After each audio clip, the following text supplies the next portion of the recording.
beyond ATC connected.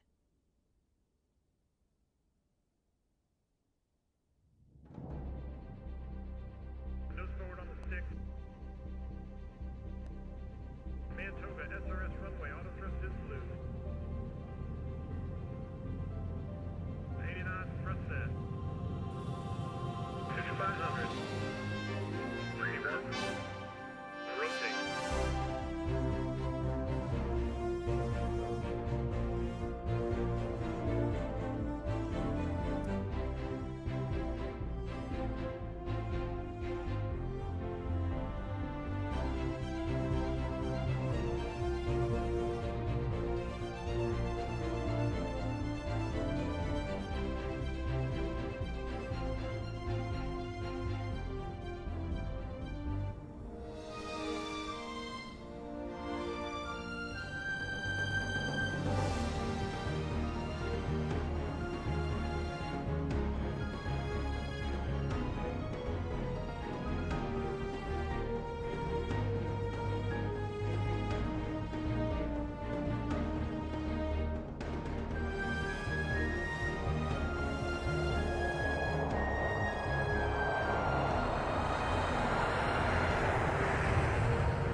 Check, check.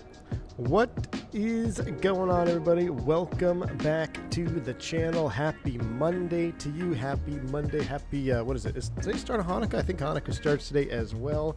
Happy Hanukkah holiday season.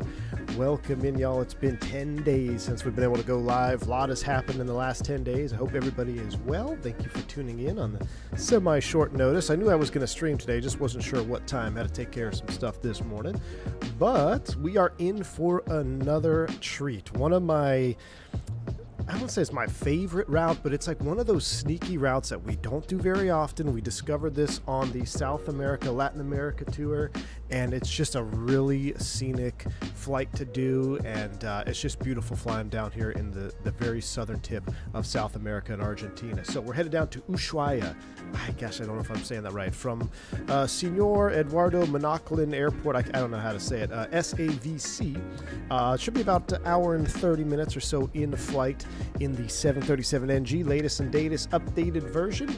There is a potential release date. I did see that from PMDG saying approximately the 18th is what they're shooting for. So that's 3 more days, and you're going to be flying 737NGs yourselves.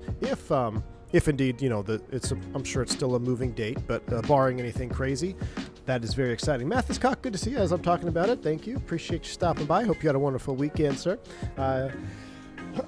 Joe Plains Tower. Ray, what's up, man? Good to see you as well. Maviocious is here. McAllen is also in the house. Tyson, Zach Deal, Christophson, Aaron, the Irish lad, checking in. How you doing, my man? Hope all is well. Av Apollo, Random Hacker. What's up? Good to see you. Scotty 2.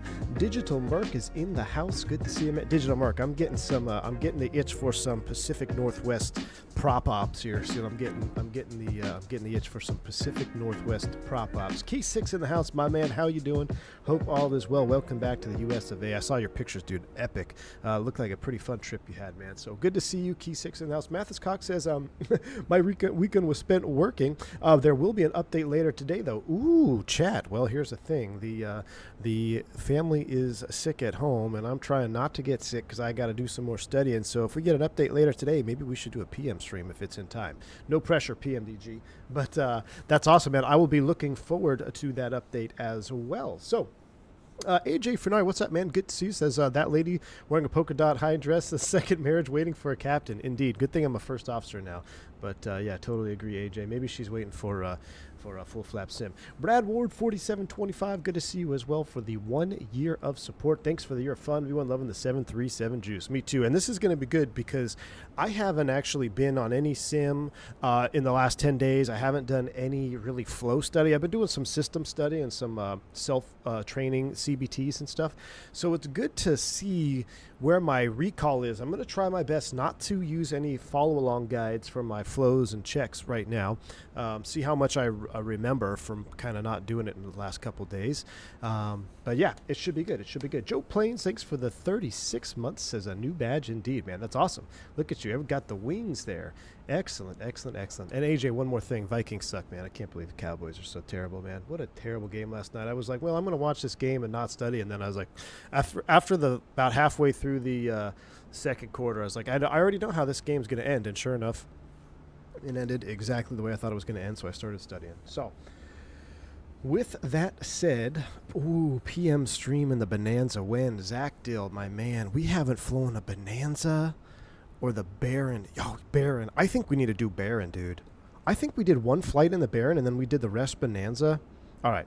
It depends on when, if, / maybe I get an updated version of this aircraft. If we have one in time, we'll do a PM73 stream. If we don't have one in time, we'll probably do a Bonanza or Baron stream this evening. Although there is Monday Night Football. We'll see what happens. We'll see what happens. Dougal McTavish, good to see you, my friend. He says, I want a copy of this one, this on a World Flight Simfest streams. Looking forward to it eagerly. Oh, Dougal McTavish. Well, that is awesome. Hope you had a wonderful weekend. Glad to see you here, Dougal. Hope all is well at home. Dougal, just we added another pup to the family, of Mr. Stanley, who... God rest his soul. He left us about a couple months ago now. We got a new pup, and it's just reminding me of all the original, streams and vids, and just it's crazy, man. But new pup in the house. Classic Jet Sim Pilot, good to see you, man. So again, here we go. Here's a typical reunion stream. Take 10 days off, and we don't ever get the flight started. But it's fun. Let's do it. Classic Jet Sim Pilot. Sub, if you want to chat, happy Monday and Merry Christmas. Hope the training is going. Classic Jet Sim Pilot, thank you, sir. Merry Christmas to you as well. I'm ready to rock and roll. I'm ready to rock and roll. Falcon Wings, would you be interested in previewing? Yes. I need San Juan. I know, and I want to do San Juan, Puerto Rico. I want to do Ponce again, and I also want to do some V-Pilot design stuff in South America. But we don't have any Avianca or liveries to fly down there, and I was kind of. We did like 3 or 2 American Airlines streams, so I'm kind of like just waiting for this airplane to drop, and maybe we'll fly more that direction. But yes, I'm definitely interested, and I definitely will. I'm just kind of tied to kind of the airlines that I have right now while we're still in pre-release. Puppy Cam Wen, gray shirt, what's up? Well, I sent a little sneak peek of Puppy Pick this morning. I was doing my home study on the fuel system. Oh, no. Well, I did that too. I did the oxygen system and fuel system, and had my pup with me studying. So she was just sleeping there next to me. But yeah, Puppy Cam, man, dude, she looks like a Beanie Baby, the cutest beagle. I mean, they're all cute. This is my 3rd beagle now, and I don't know.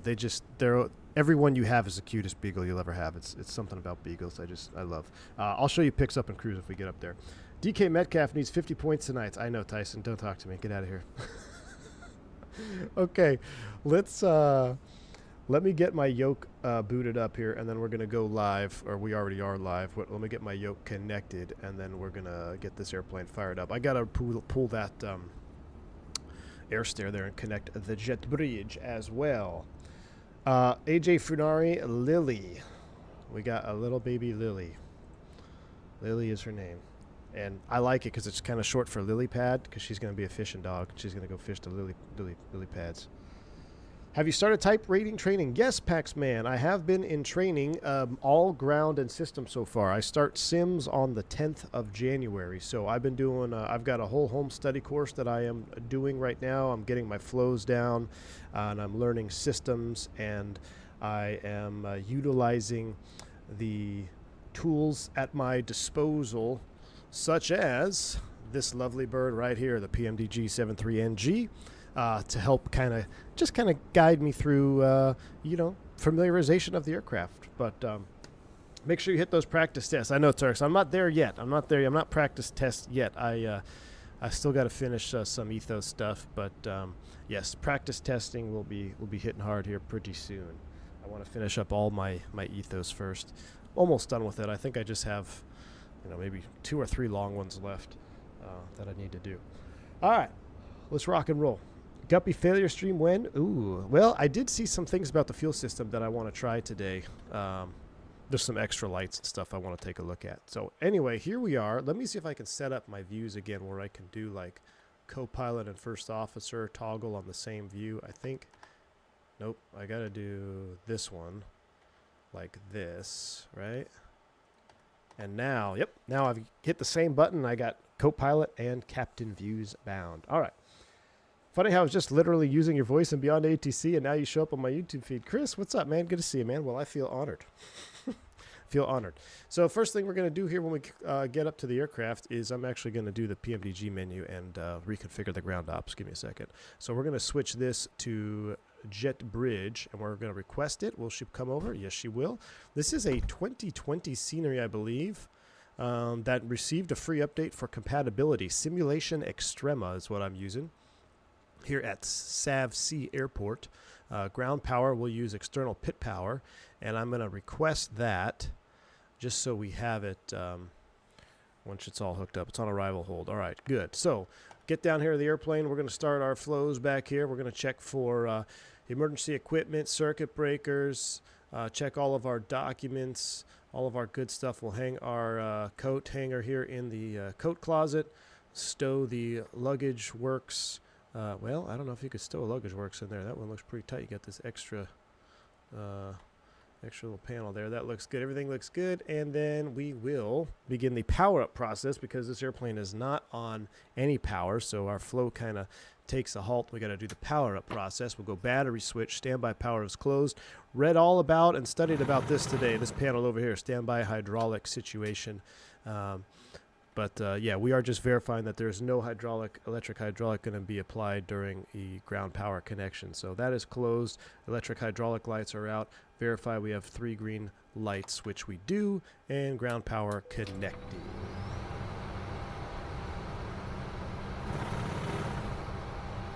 Stick shakers do their stick shaker thing.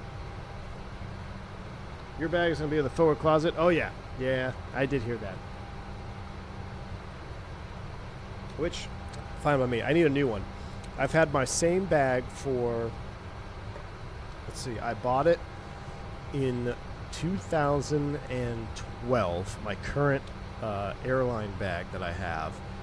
And I know they offer full, like, you could send it in and they refurbish it, but I want to keep it for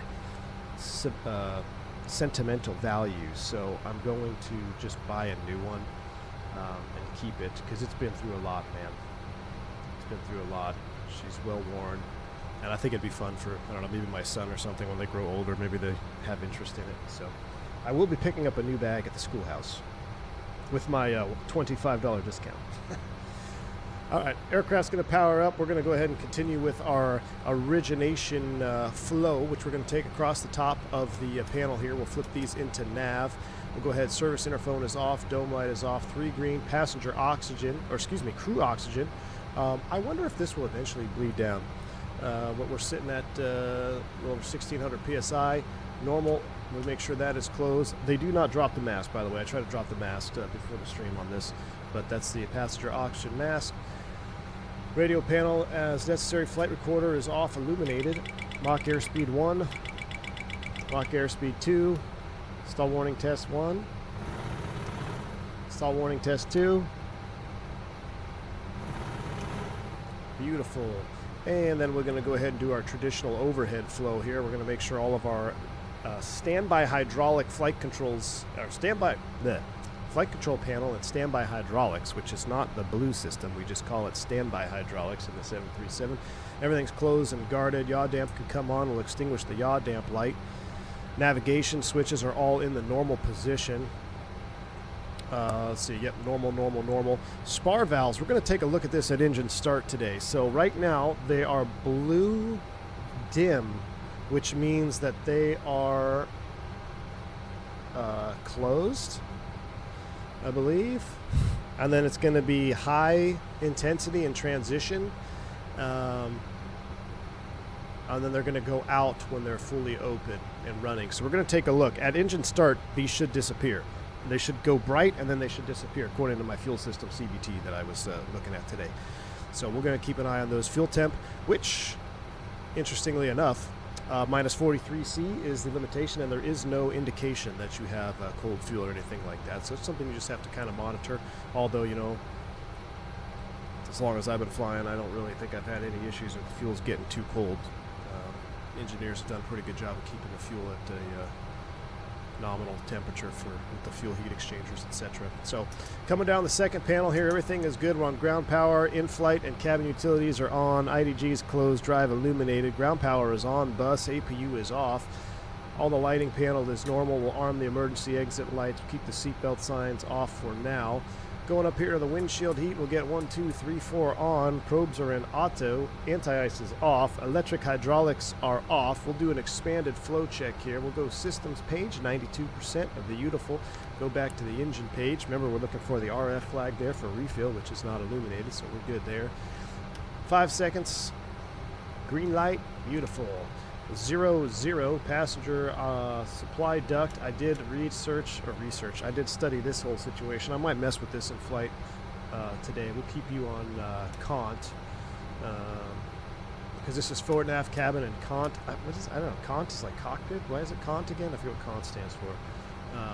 But similar layout to the Airbus, where Pack 1 is running to the cockpit and Pack 2 runs A and B, but they go through the mixing unit, and then Pack A air after it's through the cockpit it's also filtered to the mixing unit. So very similar to the Airbus. Turk, what's up, man? All PC is all good so far. That's awesome, man. Good to hear it. Get it booted up, man. Do a flight. Too bad you hosed Flight Navy on that without the bracket. I can't believe that. We'll have to talk about that in cruise. Let's see. Auto packs are off. That's all normal. We're going up to flight level 370 today. We'll set that up here. We're in auto. That's in normal position. We'll get the logo light. We don't need the logo light on right now. I guess we'll leave it off. Actually, I think it's supposed to be on. So logo light is on. Position lights are steady. That looks good. Coming across the panel here, we're going to go ahead and get our Magic Barrel ref set. Pull up our minimums. We'll set you to 300. Which is going to be about, actually no, we're going to set you to about 400, 200 feet above. Right there, 390 feet, that's fine. We'll get the terrain mode on. We'll get flight director. Oh no, I don't have any, chat. What's going on with my SimMap Pro? I've got no juice.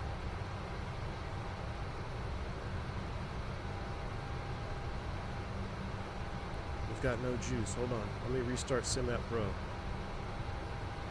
We can't fly without SimMap Pro. It was working just fine. Let me get her booted up here.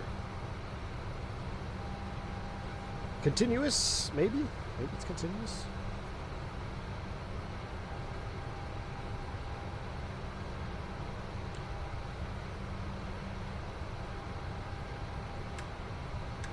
No. Oh, we're back. We're alive. She's live, I think. Flight director, auto throttle. Yep, coming across the panel. Flight director, auto throttle is set. We'll get flight director 2 on as well. Terrain mode on my side, but we'll leave it off for right now. Nose wheel steering switch is guarded. These all look good. Test our lights, all amber, 2 reds, 1 amber, tapes and 8s. Everything looks good. We'll leave you in bright position. Fuel rate, we're going to go reset back to rate. That looks good. RTO is selected. Everything looks good on the first officer side. Windshield heat, foot air. These are all in the normal position. Looking good. We'll throw you on FMC, and I'll throw you on FMC as well. Park brake is set. Fire test. Fault APU detection and op. Now this is cool. You can just click it, and you can see that we get the... hold on, let me do it again. Reset. Now let's do this. Let's go. There we go. Overheat detection light, master caution. Beautiful. 1, 2, 3. That looks good. We got 3. Go back to number 2. There it is. 3. Looking good. Radio will get you turned on and down because you're super loud. Fire test here in the center pedestal for the cargo. Forward aft, that checks. HUD as required, and we'll squawk 2000 since we're looking at it. Stab trim override is guarded. Flight deck door in op on the PMDG. We're going to leave that as is. Okay, origination flow is completed, chat. Let's go ahead and get an ATIS. And while we listen to ATIS, I'm going to set up... ooh, there is no ATIS. I guess we just tune tower. Alright. We'll get a data from SimBrief. I don't know what you call the tower. Tower Argentina 357's clearance to Ushuaia, please.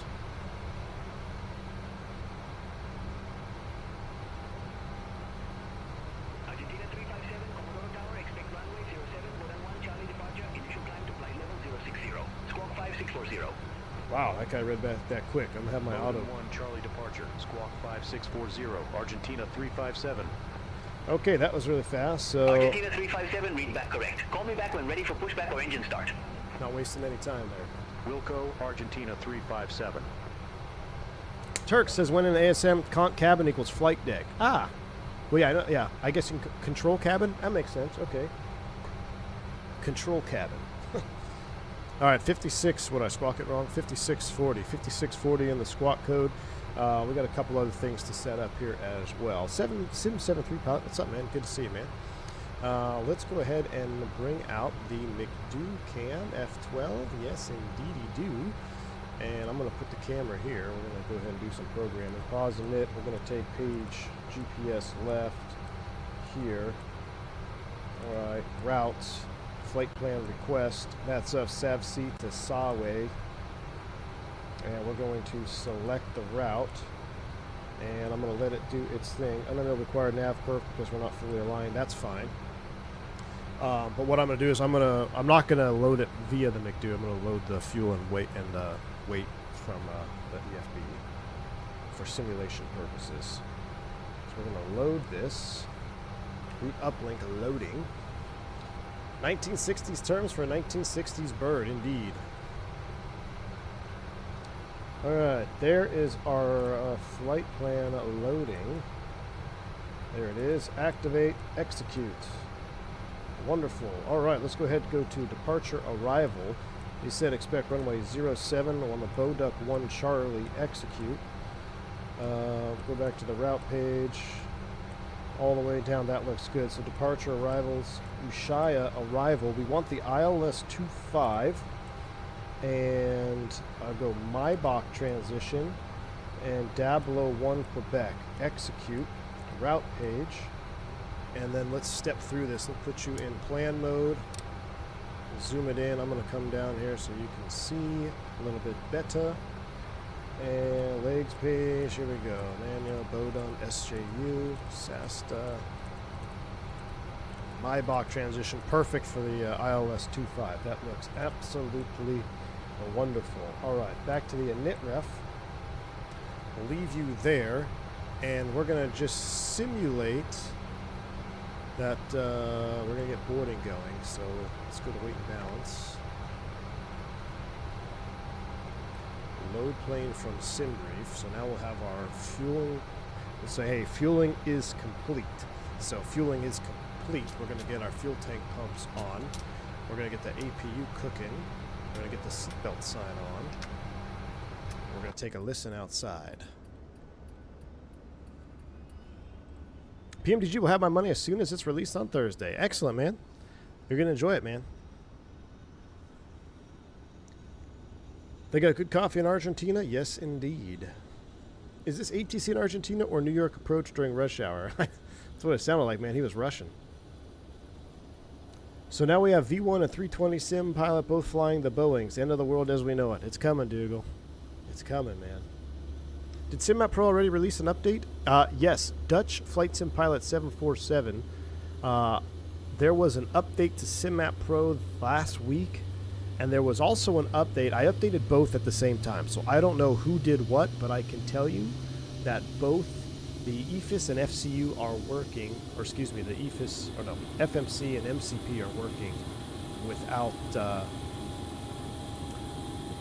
any additional stuff, man. So it's pretty nice. We're going to set our course line since we're talking about it. 070 runway heading. We're going to set via our jet charts, but I'm going to put 070 in there right now as a reference.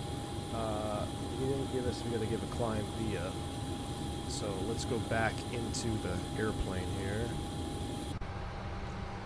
and start the chrono. We got to get 3 minutes before we can get the bleed running. But let's take a look at that departure chart.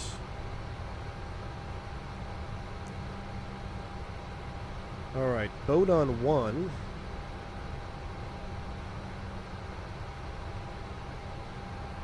Charlie, well, that's the Quebec. Bodon 1.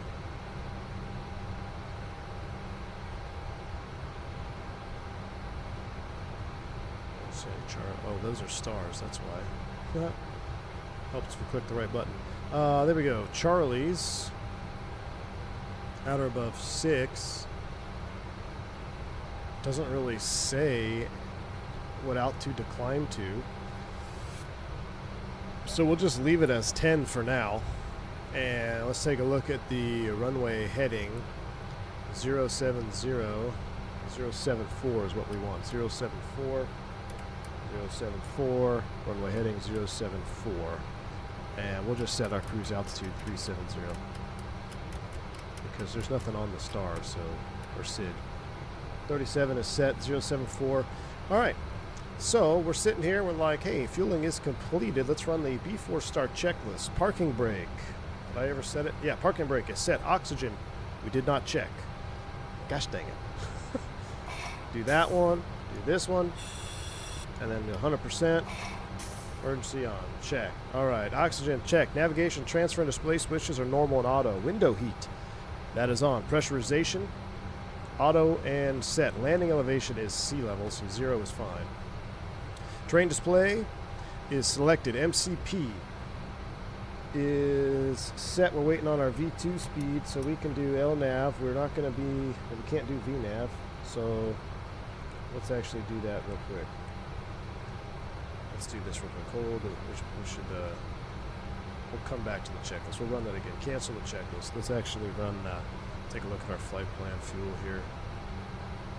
Reserve fuel is going to be 2.2 plus 4 is 2.6.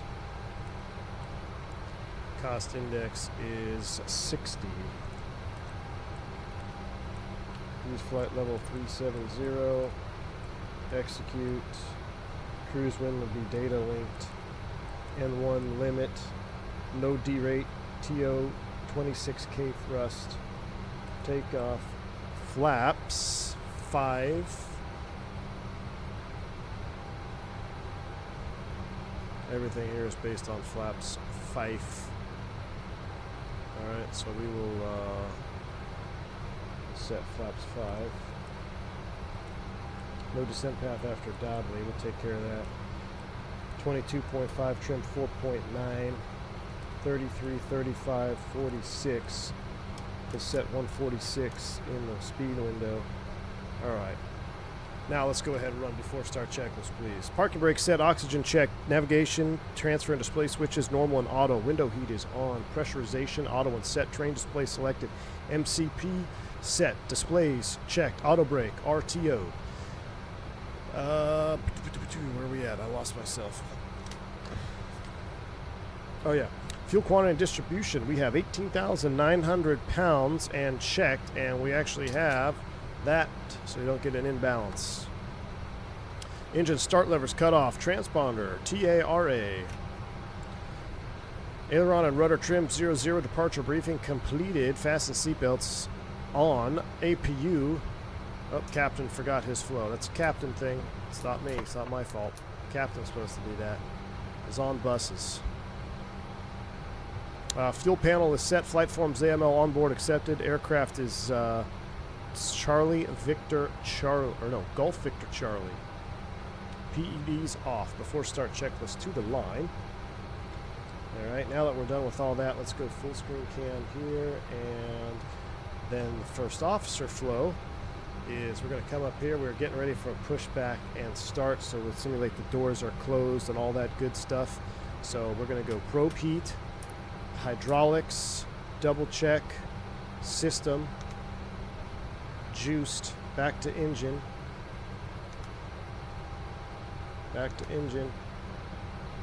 bleed panel for start, auto, open, off, APU bleed on, and anti-collision light on, doors and windows closed and locked, and anti-collision light is on. Why do we get a dual bleed light? That's okay. All right, let's go ahead and call for push. Let's go ahead and close up shop. So we're going to go ahead and release the ground power, release the jet bridge,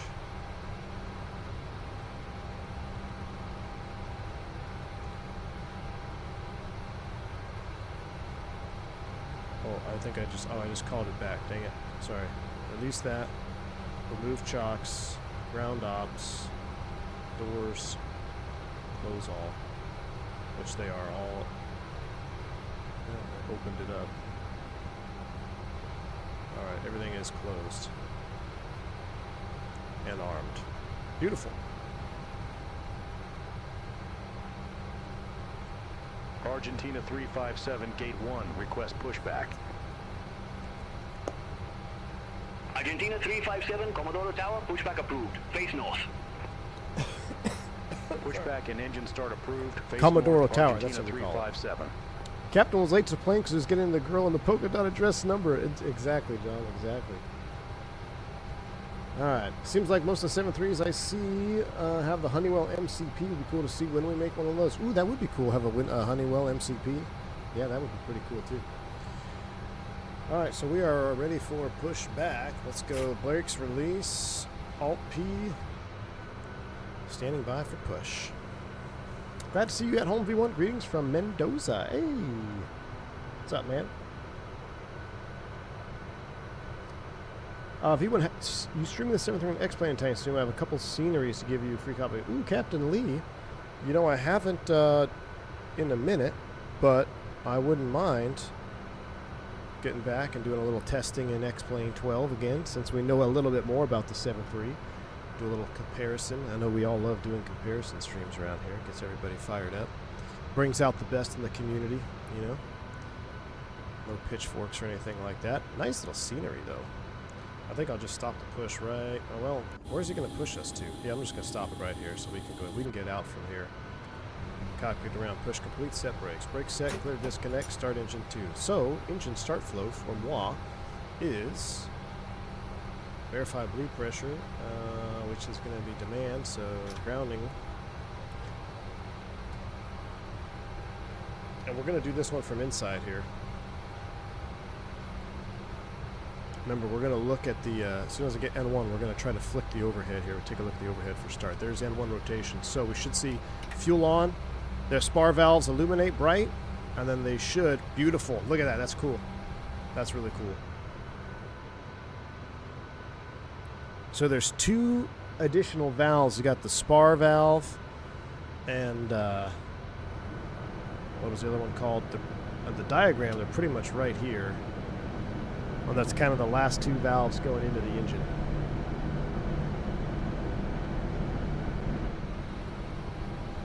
Alright, so we got a good start on engine 2. Now what we're going to do is we're going to do a cinematic start for engine 1. So I'm going to go back to external.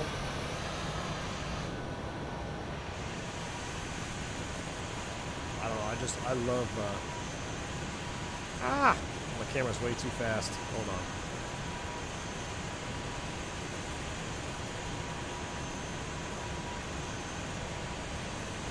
There we go. Alright.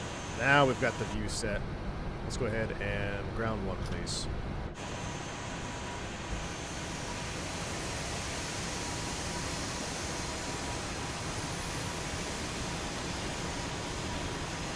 Look at the reversal of the N1 fan. Did you see that? That's because wind is blowing up the tailpipe. We actually had negative N1 there. Very cool. That was really cool.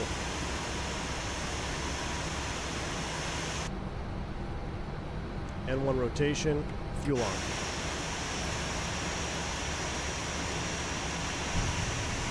Light off. What's your opinion on how the FMC buttons feel? For $150, they're 100% worth it, man. Compared to the real Airbus McDo, the Airbus McDo is real hard, plastic feeling, like the real aircraft. I don't know what the Boeing is. I'm assuming it's very similar. It's getting loud. We'll monitor the start. So like the actual buttons are way softer on the wind wing than the real buttons were. However, for 100 and whatever it is, it's a crazy price, man. It's 100% worth it, dude. 100% worth it. I love having the FMCs from wind wing. Love them. All right, we got two good starts. So El Capitan is going to do this thing. He's going to do Gen, and then he's going to do this, and then I'm going to come over here. And we've got two good engine starts, so we're going to go ahead and set trim 4.95.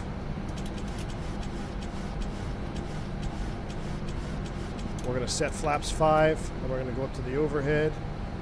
Actually, no, we're not going to go up to the overhead. We're going to set flaps 5. We're going to verify our speeds. We got 46,370 is set. Then we're going to go up to the overhead, and we're going to make sure we're auto off.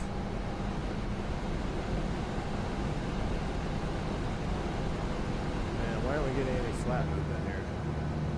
125. There they go. Maybe I didn't actually move it. Do you plan on flying the iFly Max? Yes, I do. I actually want to hop into the Max maybe this week because I have a whole lot of differences training that I'm doing alongside what I'm studying for the NG. That looks more than flaps 5. We're going to have to double check our situation. That's way more than flaps 5, I think. Yeah. What did we set? We just set 25. So 10, go back to 15, 5. Set flaps 5.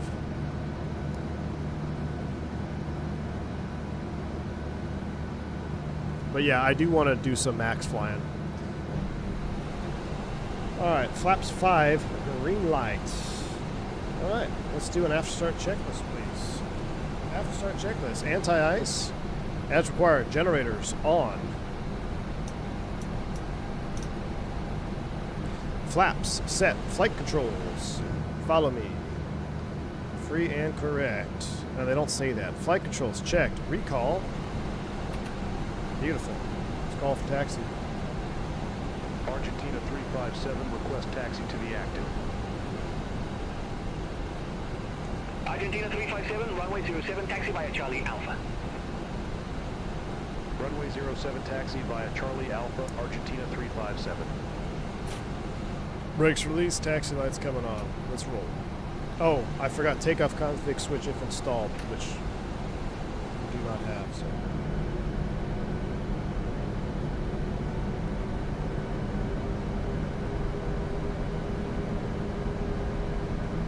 Alright, cams are up.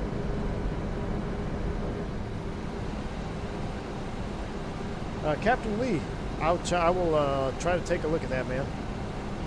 Thank you, appreciate you, dude. I will take a look, and we we might have to do a little dabbling in the old X-plane. See, now that I'm getting more familiar with the 7.3s, I want to like start flying all the different 7.3s that are available to see differences.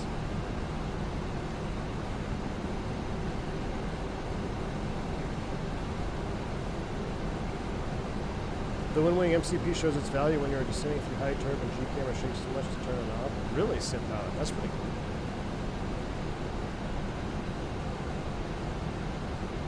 Beef Jesus, according to our books, it is, and it's back here. But if not, you could just do... Oh, why do we have takeoff config? Oh, spoilers are armed. There we go. Oh, I wanted to test the actual takeoff config with the thrust levers. So let's let the N1 spool down, and let's do a takeoff config check with the thrust levers. I think I'm supposed to take Charlie to Alpha. That's okay, we're taking Bravo. There we go, cool takeoff config check.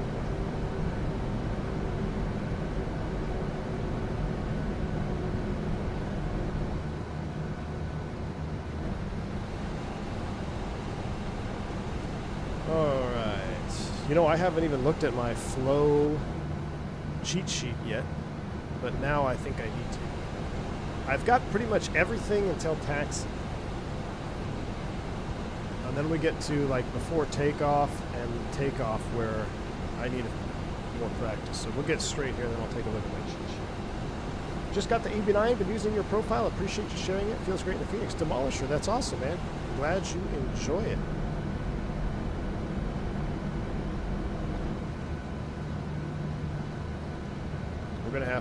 We're gonna get back in the bus here this week too. We'll do a little Moza flying.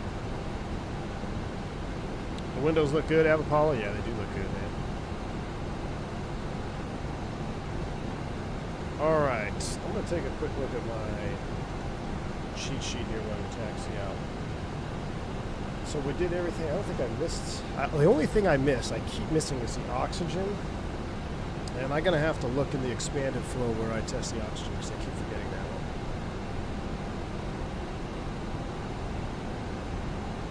Alright. We did the before takeoff, right? We did, yep, stab, trim, flaps, data and bugs, air conditioning and bleeds, all that. Alright. Before taking the runway, there's really no flow. I know you can't really hear my voice. I'm looking at this something out of camera.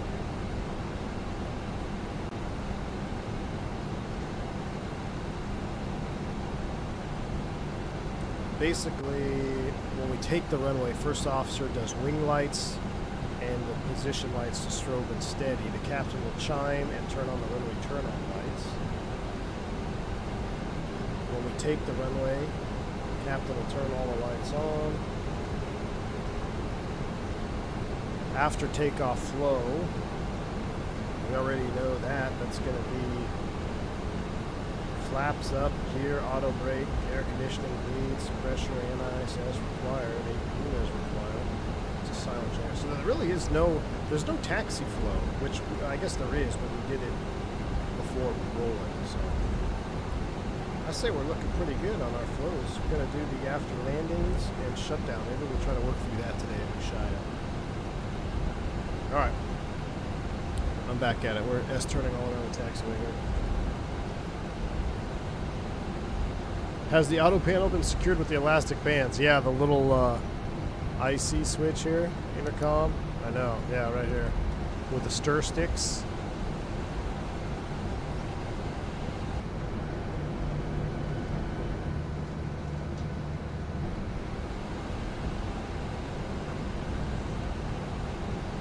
Paxman, yeah, I want to get in the jet, man. I do. I want to get in it. I want to give it a...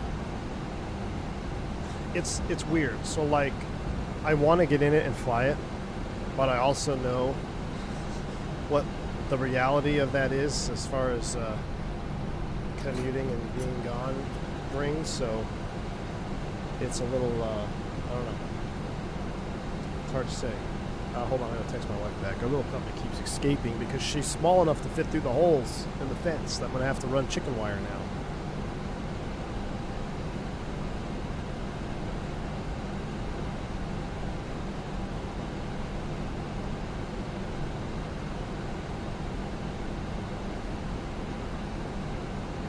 So I had hog wire on the fence for our adult beagles, and they of course couldn't fit through it, but now she can fit through it, so she's escaping.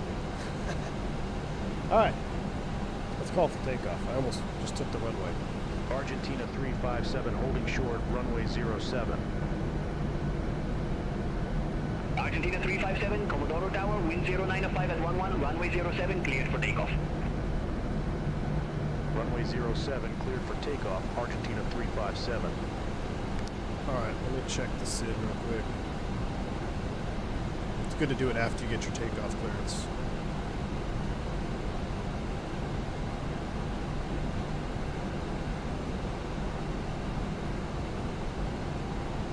All right, climbing right turn. Let's go. So, you know, first officer is going to do this thing, and this thing.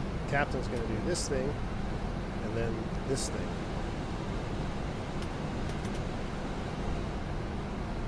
All right, let's go. Did I turn that off, or is that on? It's on. All right, here we go. Let's go flying.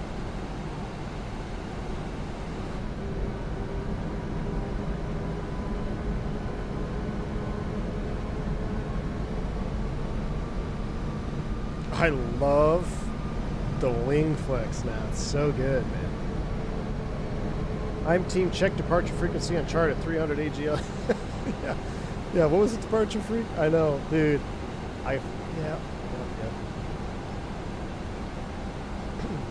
I guess I could say I was a bad captain because every time that I was pilot monitoring, I'd say 9 times out of 10, if the FO didn't put the departure frequency in the standby freak, I was always looking it up. I got so accustomed to really good FOs putting it in there that when one guy forgot, and it wasn't like a requirement of the flow, it was just, you know, check departure frequency, I would always forget.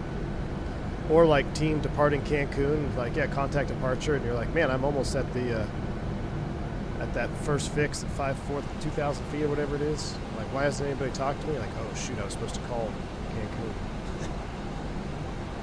Oops. All right, runway 07, that was an absolutely terrible lineup, but guess what? That's not my job anymore. So let's go ahead, a little bit forward pressure, just pull them up.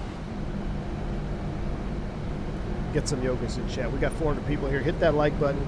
Yogas in chat. Take a listen. Sounds coming up for the Toga.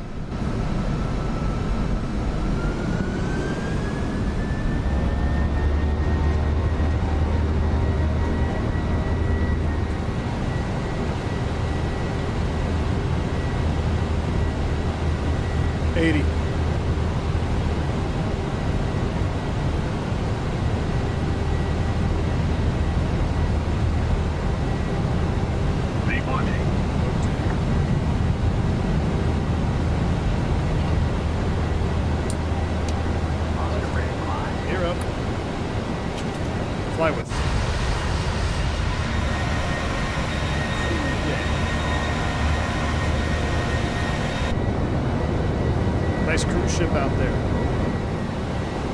Oh, under rotated. I think 20 degrees max. Here comes acceleration. Argentina 357, contact Commodoro Rivadavia radar 125 decimal 5.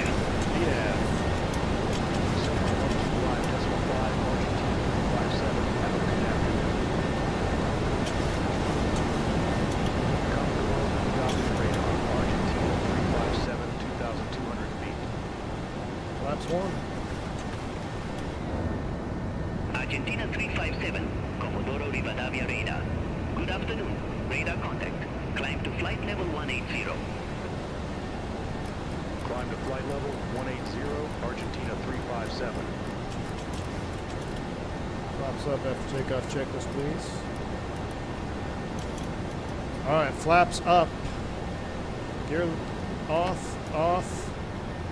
Packs, auto, pressurization, anti-ice, APOs required. After takeoff checklist complete, we say that silently.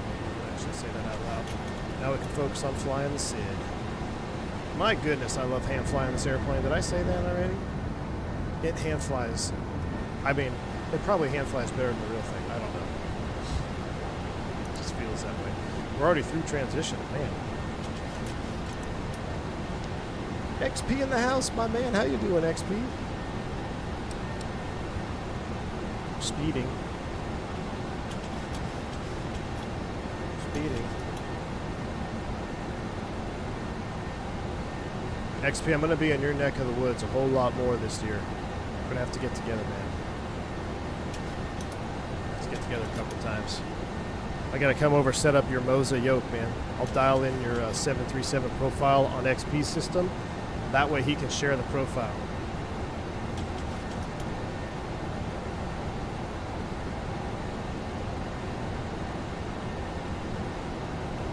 I would be lying if I didn't say that flying PMDG doesn't get me excited to go fly the real bird. Like, I get more. Somebody asked if I'm excited to go fly the real thing. Of course I am.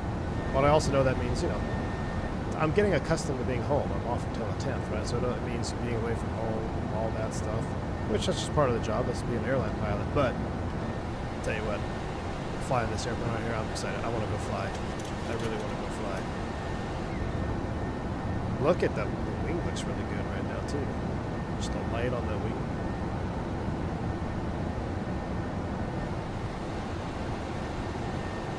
Alright, so we're climbing up to flight level 180. Fuel. Oh, so this is a fun thing I learned. If you have a flickering low pressure light, if it continues for 5 minutes, then the master caution will illuminate. So I've realized, well, I've noticed a couple times up here, like when it's getting low, you'll see the low pressure light flicker come on off. If that happens for 5 minutes, it will illuminate the master caution, give you the low pressure. You can always try to drop as much flying as possible, sit out of base makeup, little cheat code. Yeah, Turk, I plan to do that if I get so blessed to have a line next year. We'll see. I'm really curious where the next, when that vacancy bid publishes.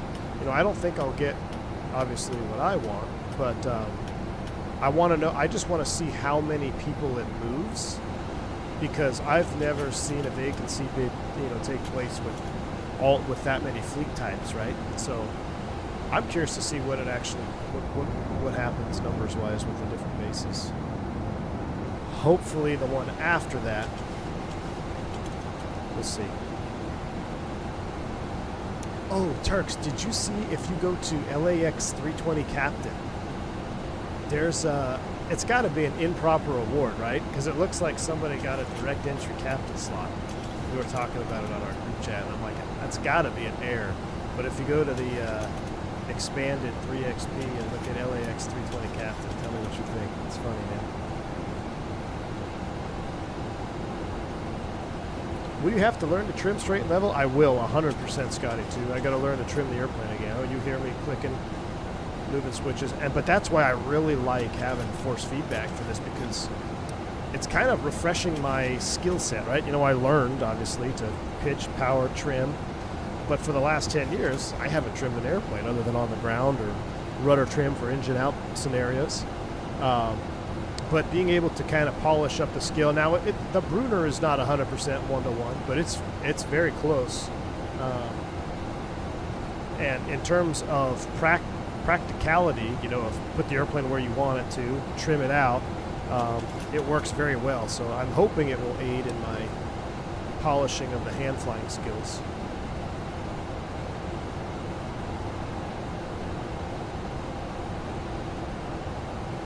Do you want to have a question regarding your job? Wouldn't it be smarter than you to hire you as a captain? No, not how it works in the U.S., my man. Not how it works. Argentina 357, climb to flight level 370. Climb to flight level 370, Argentina 357. Command A is on, 370 is set. Up we go. I guess I can move these down so you can see them.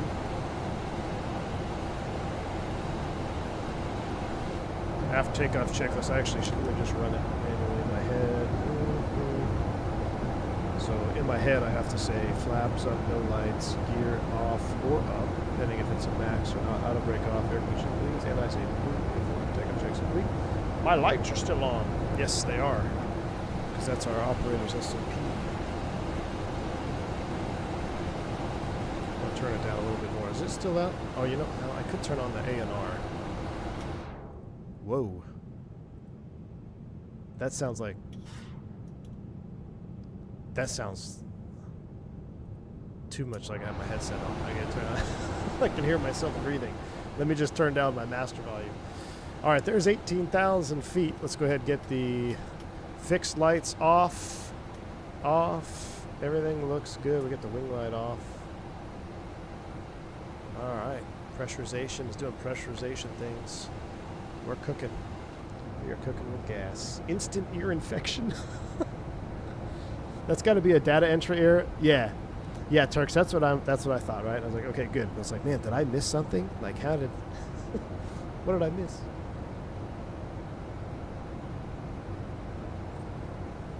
Will you have to learn? Oh, I already read that. Somebody still shows Super 80 on the bid. Yeah. One of the guys in Indox said that it was a guy on medical leave. So the last thing he did, he was on the Super 80, and then he's been out. I think he just went on long-term disability. So technically, he's still on the list. But yeah, it's pretty cool. It still shows there's a Super 80 pilot on there. V1 IRL, what can you hear from the cockpit? Cabin, engines, patch, flash. Okay, so Aaron Murray, I'm going to tell you specifically what you hear from the Airbus, since that's what I flew for the last 10 years. Without a noise-canceling headset on, you can hear the thuds of the galley carts hitting the wall behind you here. You can hear the lavatory door close sometimes, depending if they slam it or not. And depending on the PA volume, you may or may not hear just a tiny bit of PA from the back. Other than that, all you're going to hear is wind noise up front. You do not hear flaps. You do not hear gear in terms of anything other than the wind noise, the added drag. You'll actually hear the like the sound. You'll hear the thud. The gear goes down. I mean, what the Fenix does. What you hear in the Fenix is what you hear in an Airbus without a noise-canceling headset on. Now, you turn on a noise-canceling headset, you're not going to hear hardly anything but the radio and a little bit of wind noise. And I use the Bose ProFlight headset, and I got to a point where I stopped turning on my noise-canceling on the ground because I felt that I was losing situational awareness because I could not hear anything. I could not hear the engines. I could not hear certain switches. I could not hear, I imagine a circuit breaker pop. So no noise. So I stopped turning. I would just have it in pass-through mode on the ground, and then at 10,000 feet is when I would turn on my noise canceling to low, and then at 18,000 feet, depending if it was a CEO or a NEO, I would turn it up to medium, maybe. But most of the time I just kept it in low. Same thing on approach and landing. At 10,000 feet at 250 knots, I would always turn my noise canceling off because I wanted to hear the engines. On approach, I feel like when you hear, especially if you're doing manual thrust approaches, but even more so with the auto thrust on in the Airbus, the auto throttles aren't moving. So if you can't hear the thrust change, you're looking outside at visual references, you kind of lose that additional piece of information of what is your airplane doing. So for instance, if I'm on approach and I can hear, I'm looking at the runway, say I'm battling a crosswind, I'm focused on the runway, my touchdown point, etc., inside, outside, and I can hear the thrust starting to spool up, I know what's coming, right? I know the airplane's going to want to start to pitch up just ever so slightly. I know I'm going to get some energy, or vice versa. I can hear the engine spool down. Now I know, okay, I'm going to have a little bit less power. What's the airplane going to do? If you have noise canceling on, you can't hear any of that in the Airbus, unless you're in a 319. 319, you can hear mostly the engines all the time. But in a Neo, forget it, man. Forget it. 321 Neo is dead silent. Dead silent.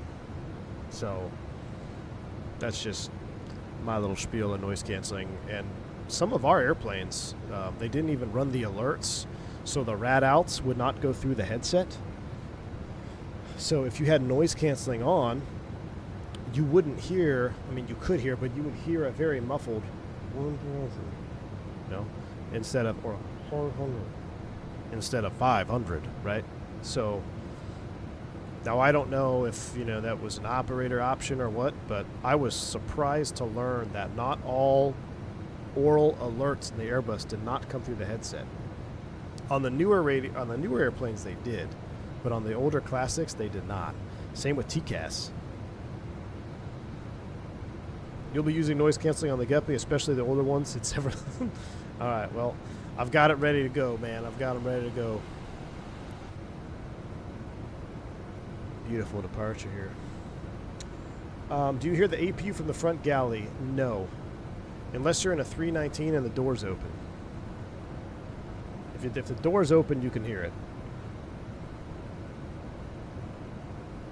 The 7.3 doesn't have XLR plug. Correct. It's just the GA plug, as far as I'm aware. Excited for your new adventure on the 737. Christopherson, thank you so much, man, for the 28 months of support, man. Appreciate you. I'm excited, too. I'm excited that y'all are so excited to go along with me on this journey as we progress through our systems understanding and flow procedures. Are these all oil wells out here? Is this oil, Derek? What is all this stuff? Where's my resident Argentinians? Where's Gus at? This looks like West Texas. Who's ready for Landman Season 2?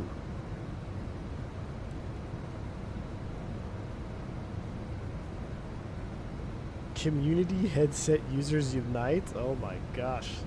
He's a ship headset guy.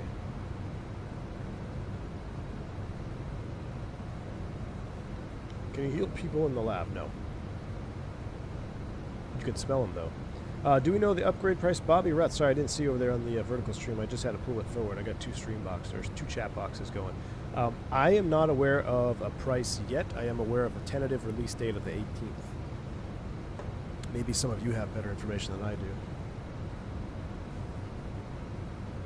I want to buy my old David Clarks in that case. Oh, want to buy my old... Oh, want to buy my... That's the vibe of the 7.3. Nah, man, David, I don't like the over-ear. Too much clamp force over time. The Bose ProFlight is the best investment I ever made, man. Just the little, like, really light headset that goes in your ears, like what do they call it? Earplugs. I mean, the earplugs alone have some noise-canceling properties, right? So...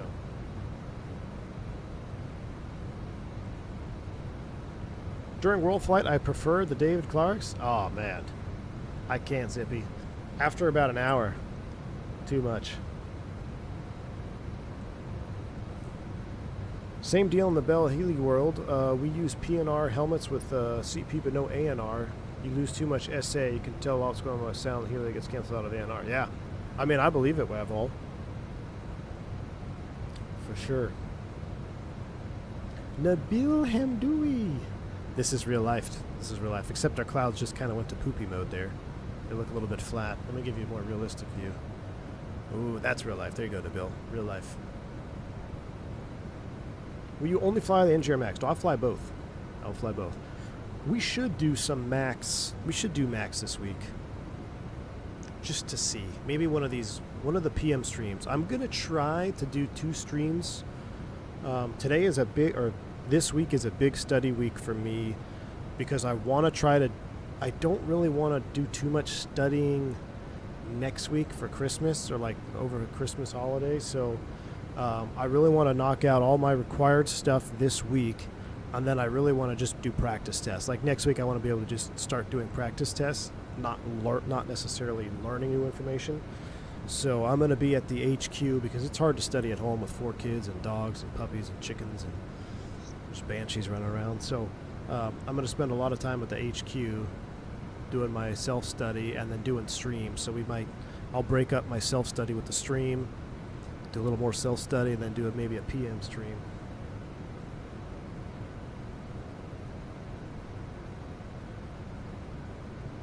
You want all the clamp force you can get?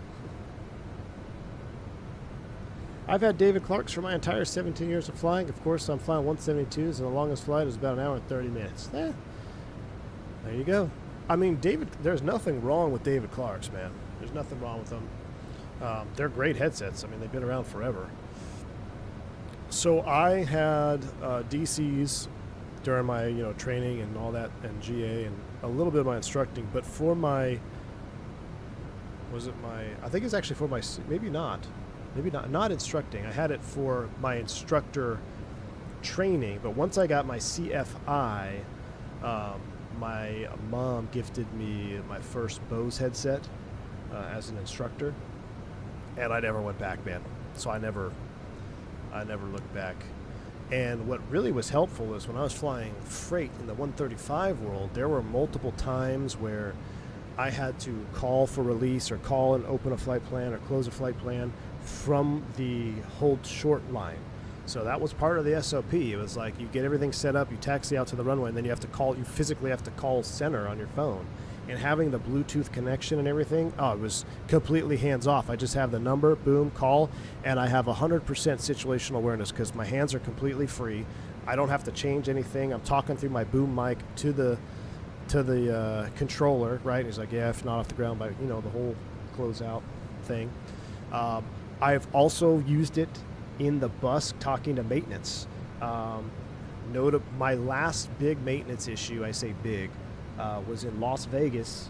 We're holding short 26 right for departure. Release the brake, thrust up, nothing. Thrust up a little more, nothing. Thrust up a little more, the airplane starts dragging a tire. I'm like, oh great, we got a stuck brake. Recycle the brake, go through our procedures, try it, nothing. Cancel takeoff clearance, get maintenance on the phone. What do we have to do? All from my headset. It's all Bluetooth connected. That's really the only time you can, that is the only time that you can utilize a device for, up front. But that's, you call maintenance and then I have a direct line right there, boom. They're talking to me through the headset. And we did some more troubleshooting. They eventually said, all right, we got to come out to the aircraft and check some stuff. So, but that was great. That was a great feature. Because you don't want to hold, like I even at the gate, like I always felt weird. Some guys, especially the younger generation, they don't care if passengers see them with their phones out. But like, for instance, if I'm at the gate and I have to call maintenance and I don't want to be standing there in the cockpit with my phone in my hand, like on the phone. I feel like that's just a bad look. So if it's through my headset, nobody knows the difference, right? Like when you board the airplane and they can see into the cockpit window, they see you right there. It's like, good afternoon. Other than the obvious switching to the new carrier, how's the aircraft transfer been? Easier than expected? Nothing yet. A tipsy peck. Ask me in another month. So far, it's been smooth, but I've just been studying the easy stuff. The hard stuff starts in about a month. I've used A20's Pro Flights and Clarity Aloft in the past, just can't be bothered to carry it around. Until the QRH is optional. There you go. Sam, what's up, man? A20 gang, because I don't fly the Airbus. There you go. Well, Sam, you're going to need to be Pro Flight gang here as for your welcome gift. Pro Flights, man. I remember as a teen thinking Dave Clarks were legit. Never had a pleasure of using the Bose. They are legit, dude. There's, like I said, there is nothing wrong with Dave Clarks. They are legit. There's just some additional features of the. What are we doing? 8.1 Mach. We're gonna change that. We're struggling to climb here. Give us a little extra juice here to get up to 37. There's just a few extra features of the Pro Flights that I like. But I think you can also get, can't you get like the updated Dave Clarks with the noise canceling, and don't they have Bluetooth maybe? I'm not sure.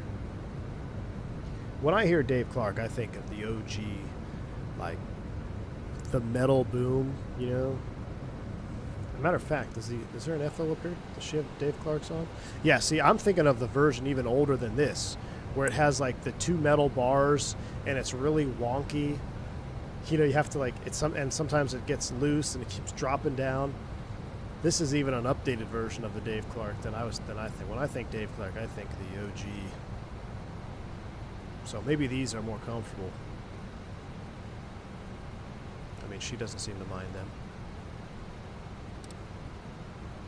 All right, there we go. Leveling off 370.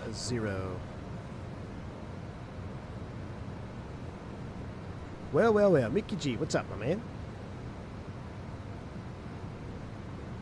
I'm a Bose guy now too, but I still have my dad's DCs from the 1970s. Still work great. They're my passenger headsets. There you go. Awesome, man. Yeah, that's great. Throw them in the back for passengers. Absolutely. You flew in a 319 yesterday with an INOP AFLAB? Nice, Tyson. Wow, look at that. That ground textures look great from right here. Hopefully it was a short flight, Tyson. Will you change your profile pic to 737? You mean in Discord? I don't know. We might have to make an update.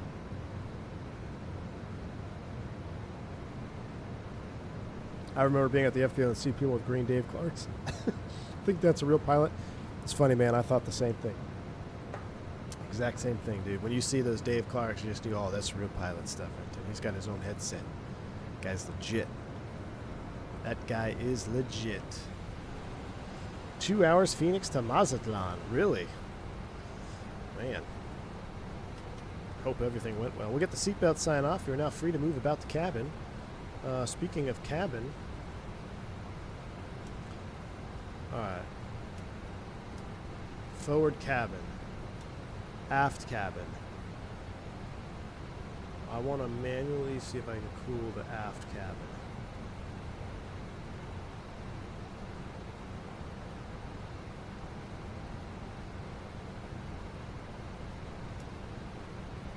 Now this is the pack temp, so left pack, right pack. This is the primary cockpit pack, that is the cabin pack.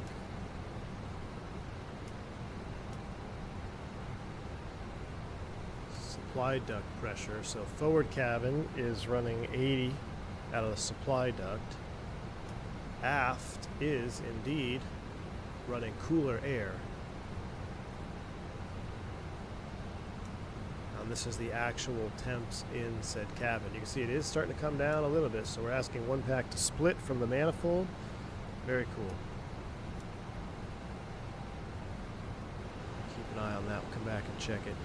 8-1 Mach here in cruise is going to be a little bit aggressive. Let's knock this back to 7.9. Let's go ahead and bring you back. 7.9 Mach. I guess we'll bring out the full screen cam. Actually, what is my... I gotta see what the camera looks like. Yeah, it's semi-readable. So it is the hardest camera.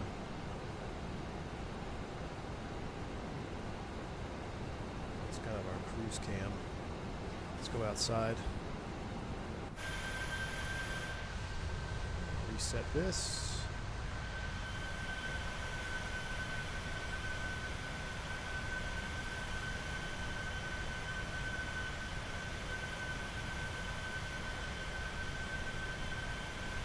Oh yeah. Sounds are coming down. We'll get all cozy here. What do Argentinians listen to? Christmas jazz? I think they listen to Christmas jazz. 'Tis the season.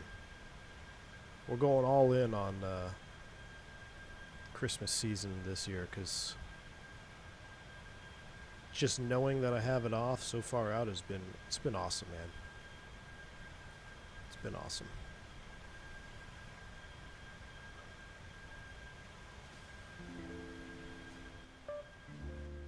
All right.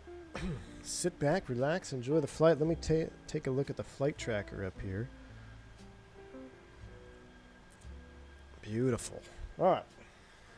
So, Sim Update 4. Yay, nay. What do you guys think of Sim Update 4 lately? I've been gone for 10 days, so what did I miss? Oh, we have to talk about... some of you being naughty this year for Christmas. I saw the dramas this weekend. Some of you being naughty with PMDG. I think that is the biggest win for Team PMDG, locking all you pirates out. Oh man, I actually had to join a Discord to watch the meltdowns in real time. Mickey G says, I think you may have talked to a guy that's in my squadron at the schoolhouse, also a 7-3 guy. I mentioned you and he said he talked to someone with the exact same background who did what? May have talked to a guy that's in my squadron at the schoolhouse. Yes. Wait, is he in oh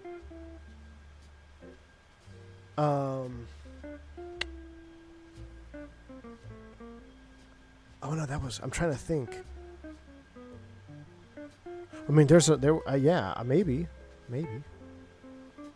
Nabil says, I know someone who got booted. Nice. He's out of DC. Yes. Mickey G. I think I sat next to him in Indoc. I'm pretty sure I sat next to him. What did he say? Good things about me? Bad things about me? What did he say? I'm curious now.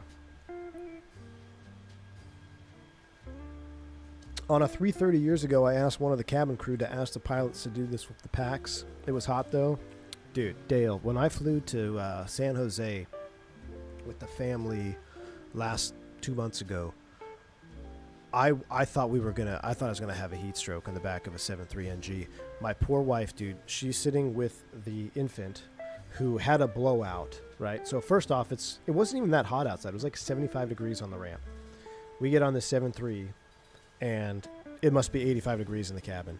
And it stayed that way. We taxied out single engine. We sat there waiting for a taxi. I thought it was 90 plus in the cabin.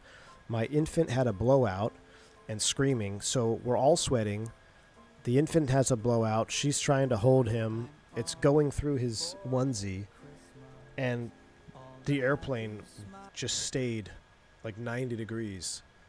Even when we landed, like, it never cooled down. I don't know if they were single pack op or what, but miserable environmental condition on that flight. Miserable.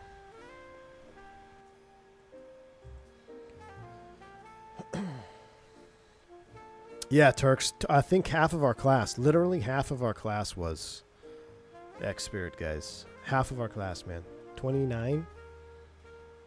Yeah. You should have asked them how many peaks we get on startup. Mickey G, you know it's only one peak. A plateau is not a peak. In order for it to be a peak, it has to fall back down. If it doesn't fall back down, that is not a peak. That is called a plateau. Sim Update 4 is yay. Menu is much more responsive. Yes. How is the Huey? I gotta try it.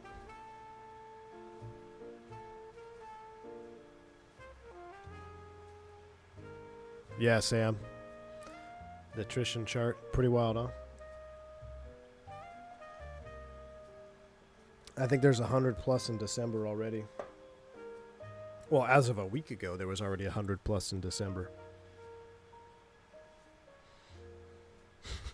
He won the geologist. Mr. G, they actually secured half that, 50 mil. I don't know what's going to happen over there. I still think an acquisition is on the table. They were supposed to get 100 mil. They got 50 mil. All those shutdown articles that you see, those are all just hit pieces put out by competitors and Scott Kirby mostly. They're just hit pieces. The word internally is it's not a good situation.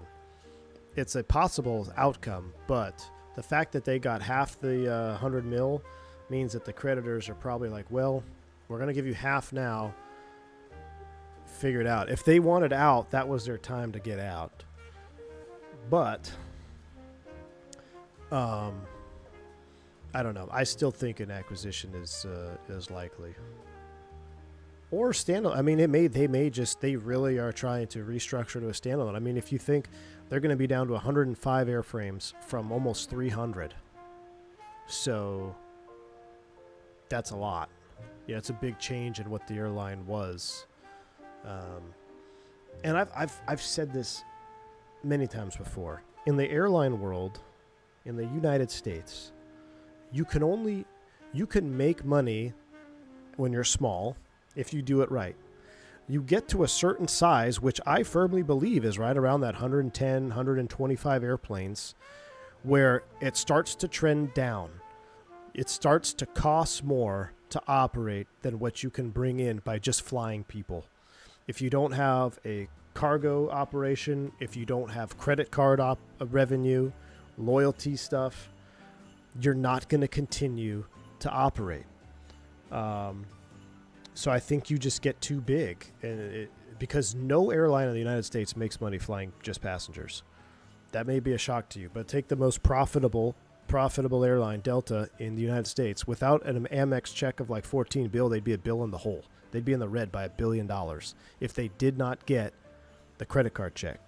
So you think everything that Delta is, they are losing $1 billion a year in flying people. Where do they make money? Credit cards.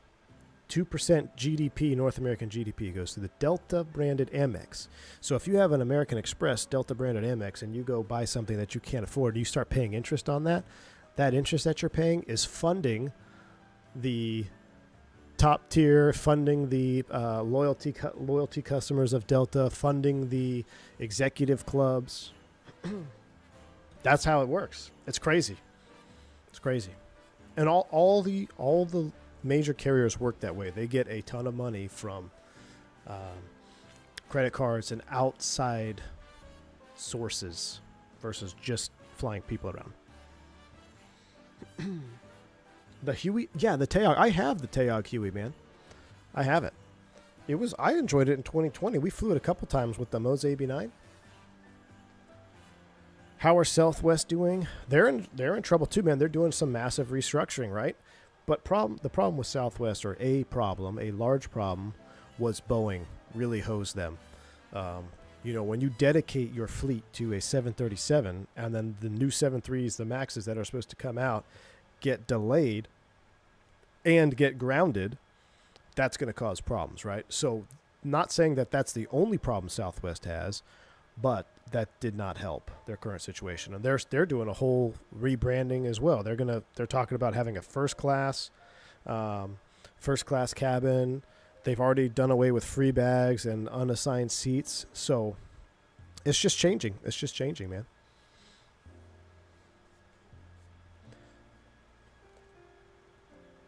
Little known fact, Aerolíneas Argentinas means Argentine Airlines in English. Wait, what? Aerolíneas Argentinas means Argentine Airlines in English. De nada. Thank you, Classic Jet Sim. Kept Chubbs, man. Can't fault them, just how the airline game is played. Oh, for sure, man. No, that's 100% what it is. It's just what the airline game is, man. It's just how it works out here.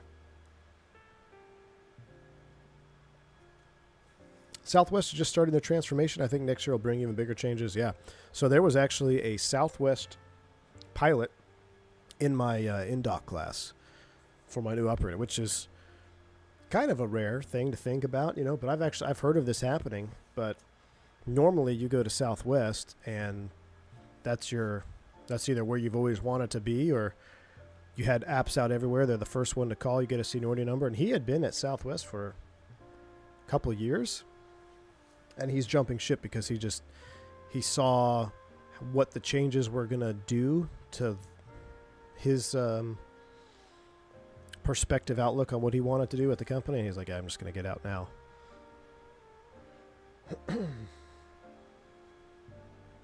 The industry has changed. It's no longer a competition for the lowest fare. People are willing to pay more for a beer. Yeah, and I think I don't even know if it's so much. Well, it is the industry changing, but I just think it's the generation, right? A generational change of people, right? You think of the baby boomers and the boomers and the older people it's just now we're getting younger people in who are like, man, I don't care about. I'll pay more for a better experience. Or I think COVID also was a part of this. People got accustomed to certain things. They're like, yeah, I want to pay for that now. Like I'd rather pay for that than skimp out. And I get it, man. But yeah, I think that's what's kind of leading the industry changing is the generational change, the YouTube premium generation, right? You'd want to pay to not have ads. You want to pay. Exactly. Crazy fact, Ryanair didn't have to let any pilot go after the whole COVID max period. That's pretty good.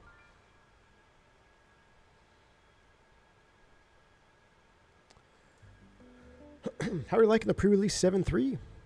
Captain Kiptrust, dude, I mean, look, I haven't flown the 7.3 yet, but I've had my training materials and I've been using it allegedly to kind of help me get my flows and stuff down. I love it, man. It's fun. It runs great in 2024. It's very smooth, man. Not that it wasn't smooth in 2020, but it feels more fluid in 2024. And I don't know if that has to do more with the actual flight model changing or it just being native in 2024. But since I've had it, I can't stop flying it, man. I really do enjoy it, truly. I've often thought the LCC model couldn't work long-term. Airplanes are rather expensive. Well, Dale, what really started to be a problem for the LCCs was COVID. So where the low-cost carriers won is they had extremely low costs, right? You sub everything out, subcontractor this, subcontractor that, low fares, and low overhead. What happened was during COVID, the larger carriers realized that if they can create that type of product in their legacy aircraft with their larger network and more frequency, those passengers would rather book on them because it's more convenient. And it's now you get best of both worlds, right? You can have a quarter of your cabin be super LCC fare, but with the frequency of flights that you have, it's still more beneficial to a passenger that, say they want to fly Frontier to San Antonio, flight cancels. Oh, sorry, the next flight isn't until Wednesday and it's a Monday. Like, well, that's not going to work. Whereas if it's on American, yeah, the next flight's in 45 minutes, right? So that kind of accelerated during COVID. And I know United introduced their super low cost fare, and there were a couple other airlines doing the same thing or something similar. And that's what really started to prick and start to pull away from the LCC model. That kind of accelerated. COVID accelerated that process. And at the same time, going into COVID, the ULCCs were killing it. Spirit alone had some of the best, if not the best, margins, profit margins of all airlines in the United States going into COVID. And they were like, oh, we're going to be the first to profitability. We're going to be the first back. Turns out that wasn't the case because everyone else adapted. Because what were the low-cost carriers doing when they had all these good margins? They were building, they were expanding, they were spending money like these margins were going to continue. So you spend all this money, you go into COVID, the larger carriers realize what you're doing and how they can attack your model and still use their networks and their aircraft. And then you come out of COVID and the low-cost carriers, their margins are in the toilet, their passengers aren't returning, and they just spent all this money. Then you throw in the fact that, all your Neos that you ordered are grounded now indefinitely. It's just you can only take so many punches before you go down. And that's kind of where Spirit specifically is. Frontier is kind of flirting with the same idea. But it's just a perfect storm, man. Perfect storm. Miss V1 is in the house. I hope everyone is enjoying the stream. V1 has abandoned his family today. I know I was telling them this earlier. The whole family is sick at home, guys. So shout out to Miss V1 for holding down the fort. I'm like, look, I'm a probie. I cannot get sick. I am going to hide at the HQ all day. I'm going to stream twice a day and study for the rest of the day.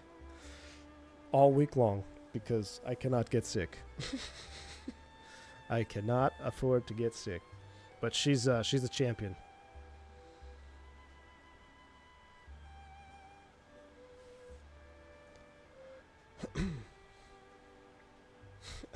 Classic Jet Simpot's good thing that I was just telling him about the very special expensive dinner he's taking you tonight. I know. We do need to go out to dinner. So we haven't gone out to dinner in a long time.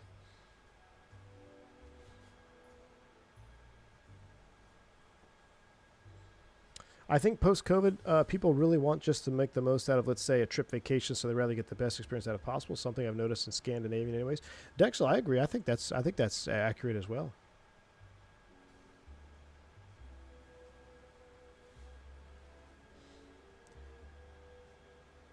I noticed American in particular became cheaper than Southwest in many cases. Yeah, and that's, you have all the fare battles, right?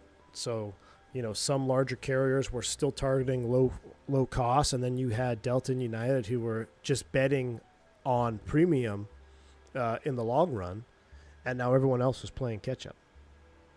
That's why you see American now is coming out with the XLRs with all lay flat seats and everything.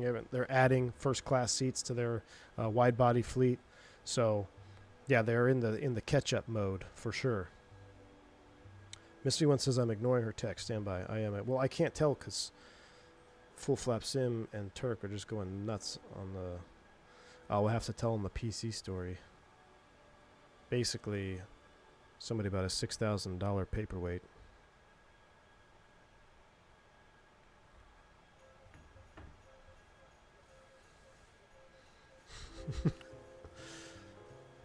Everyone with kids in DFW is sick, my family included. Russ, not good, man, not good. You're running out of kid shows for our children to watch. I saw that you just got the Christmas or Home Alone again.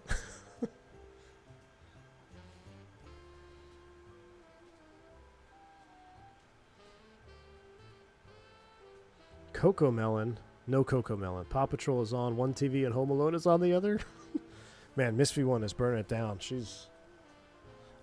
We won't tell Miss V1 that I have a miso latte from Hill's Cafe right now. I gotta hide it. Is my camera still on? Can she see? Oh yeah, she can see. You can't see that. Can't see it. There's no latte. I have no latte. I have nothing.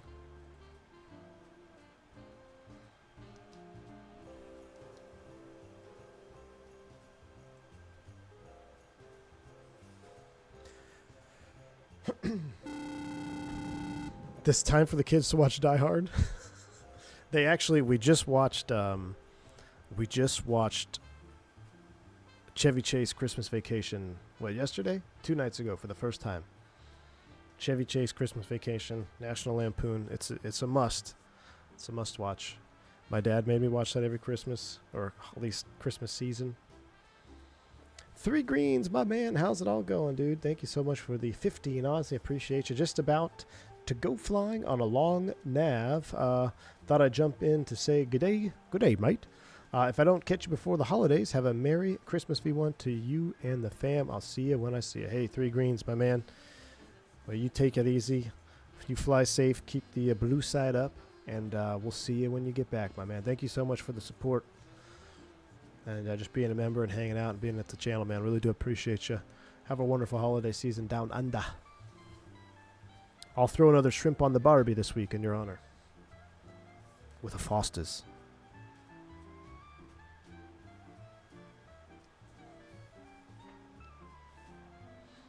The 737 hydraulic CPT will keep them occupied.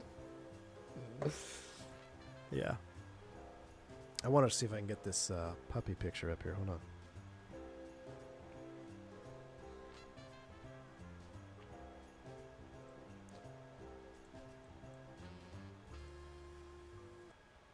Oh, I didn't mean to do that.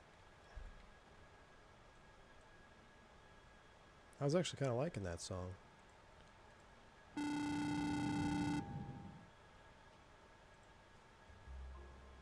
think it was this one, wasn't it? Aviation Dude! Thank you for the $10 super chat, and you should surprise the kids with some pizzas. Aviation Dude. I'm going to surprise myself with some pizzas. Thank you so much for the $10 super chat. It's crazy, man. My kids are like, sometimes they like pizza, and some nights they just don't like it. They're strange. Like, what kid doesn't like pizza? Thank you so much, man. Appreciate the $10 super chat, Aviation Dude. Are you still out on the East Coast? I think you were on the East Coast, weren't you? Brought your whole sim with you and everything? Let me see if I could find... I'm trying to...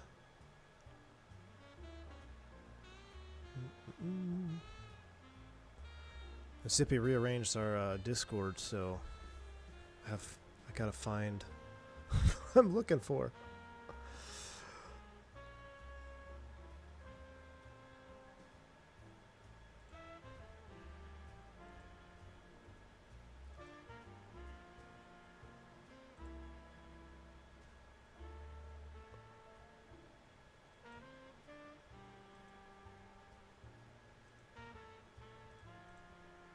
Oh, hold on.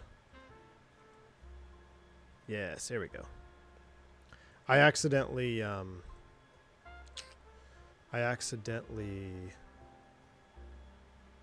hit the marker button on my iPhone, so she's got a black highlighter mark on her foot, but it's not there real world. I'll show you the new pup.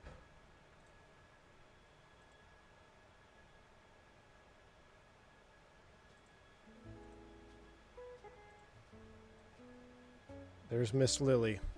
She looks like a Beanie Baby, but that's what I'm saying. That little like black highlighter on her paw there, that's just from my iPhone. I accidentally drew on her. But there she is. She's such a doll face. Isn't she? Miss Lily. And she is the sweetest little snuggler, man. She's already she sleeps like completely like a puppy. Upside down, right in my arm, between my legs. Like she's just a doll face. Sometimes she looks like, I swear she looks like a Beanie Baby. She doesn't even look real.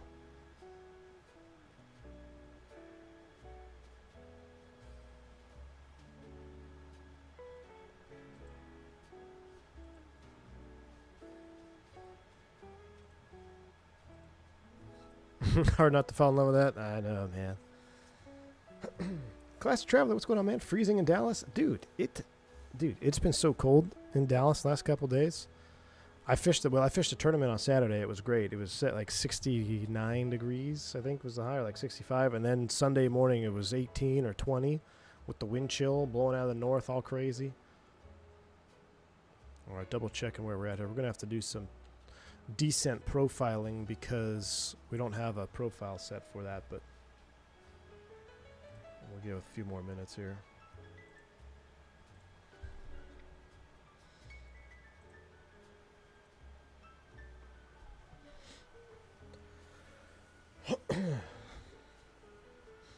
Hope you and the kids get well soon. Thank to T-Tut Company. ATC knows you are with them. The fact you are speaking to them. What? Oh, I guess you're not talking to me. Late to the show. Hope all is well. Any plans for a Lear 35 Freight Dog stream with a new update? Yes, AJJ. And I did see all of Just Flight stuff is now 2024. And there was something else I wanted to that came out 24. Drawing a blank. Everything is basically getting in 24 a native now, which is great.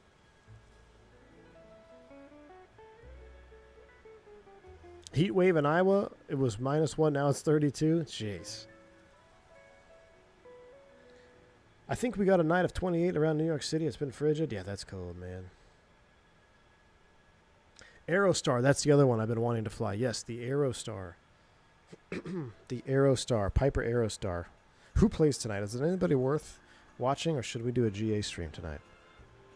Let's see. It's 2:30. We're 170 miles from TOD. I can't do... I can't do lyrics, though. 66 in San Diego or South Dakota? I don't know what SD is. Sounds beautiful, though. Vodka, you're on the fence with the Aerostar? We're going to take a look at it. We're going to take a look at it. Because I thought it had a lot of potential. I obviously flew it in early access. Oh, Miami versus Pittsburgh. Ooh. I kind of want to watch Aaron, though. Sling it. Steelers fan here, don't watch the game, not worth it. Do you think DK Metcalf can score 50 points tonight? How much do I need for my fantasy team to put out Casa Bonito? Nabil says, you got a freeze warning in Houston?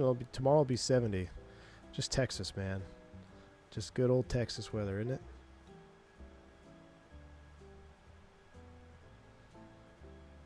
When you flew to Mexico, did you receive and have to read back a full flight plan clearance? I flew there the other day and yeah. Yeah, into the winds. Yeah, man. That's they don't do well. For instance, so like anybody who knows, I was pretty much the Cancun whore. I would just do Cancun turns, man. In Cancun, there's no CPDLC, so it's full route clearance most of the time. Or they'll say, they'll give you the first, half of your flight plan, then they say as filed because they got to change one specific thing, and then but yeah, that's pretty common. If you get a new guy going down there on the bus and he's trying to read back the clearance slowly, and then you get the microphone timeout because he had the mic pressed, now you got, FO mic in op thing, you got to do that. Yeah, that's pretty common. 350i is same as previous one from 2020, but a standalone 24 version. Oh, really? There's a 350 now? Oh, no, you want Nick. Yeah. I really want Black Square King Air. Oh my goodness, yeah, so 100, I need 30. I need 55 points between DK Metcalf and the Steelers defense. That ain't gonna happen. That sucks. What a terrible, terrible league. Bush League. Scrubs, all of you. Finally gone over to 2024 using Game Pass, and I'll buy the full version, but any point going to Lux Aviator, I'm just going to use all the usual free add-ons. Well, Scotty 2, here's the thing, man. You can buy up. So if you get the cheap version and there's an airplane you want, you can buy it from the marketplace for a price. Now, if you're going to end up buying, 3, 4, 5 airplanes from the marketplace, then maybe the price of just going to the Aviator. I have the Aviator version. That's what I have. And I've been very happy with it. It's really just, it's all your personal, what you personally want out of your sim. If you want more default airplanes to fly, maybe do a little cost analysis on that. But as far as the core sim, you're not missing out on anything by getting a cheaper version. And like I said, you can buy most of the stuff that you want that's comes in the other packages from the marketplace. So just kind of tailor it the way you want it. How do you set up VNAV descent from SimBrief or FMC, however you do it? How do you set up VNAV to descend from SimBrief? Well, you won't descend from SimBrief. SimBrief is just your flight plan. But for the FMC, we're going to do that here in a minute. As you can see, we're 156. Can you see that? Is it 155 miles from top of descent right now? But we also have to set up our descent legs because I don't think we have anything in there. Oh, actually we do. We do have stuff from, we've got 14, 10, 8,000 or above. That's coming down the star. And then the Maybach. So now these are all aboves. What I'm going to do is I'm actually going to make this a hard altitude of 8,000. And if it's after the slash, you don't need to put a slash. You just put 8,000. I'm going to make that a hard altitude of 8,000. Now let's see what our new TOD is. Okay, 152. That looks good. This is just going to help me. I'm going to make that a hard 7,000. Actually, let's make the last one that's above. No descent after EDPAN. Why is that? Let's come in here. Let's take a look.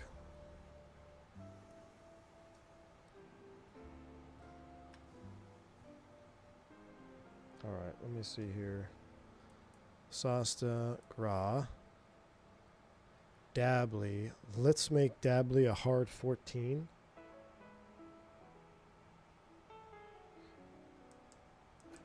For cinematic purposes.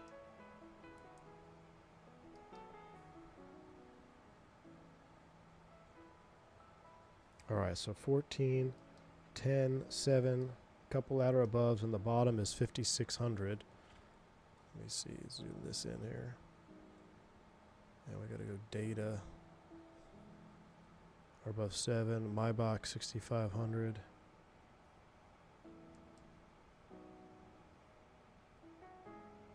Let's go to descent 79307. Descent winds request. Let's get the winds.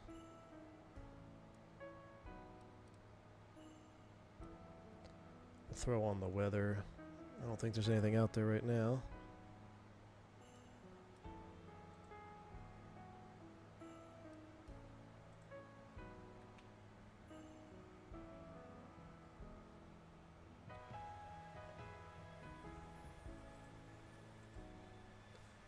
Watching the stream at 3x to get caught up is interesting.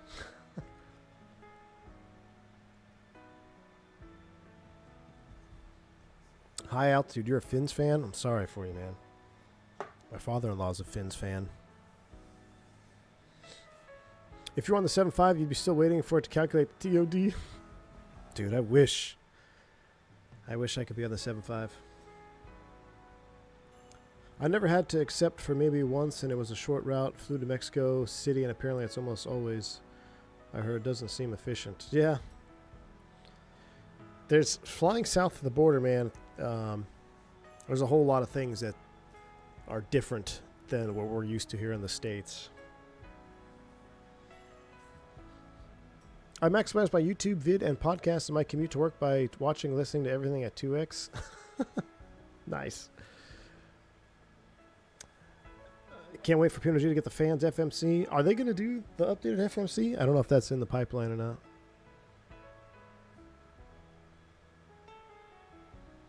Someone needs to come up with a better avatar creator tool where you can import a photo. Ooh. I'm going to have to change it. I'm actually going to have to do like FO stripes on that avatar there. It's every time in Mexico, they always give a full route clearance to the border. It's 100 times worse in Cabo where there's 20 planes all leaving at the same time. Yeah. Yeah, Cabo during rush hour is not fun. That was my first flight off OE as a captain, was Cabo. Cabo turn. Yeah, it's supposedly coming out a month or so after 24. Interesting. All right.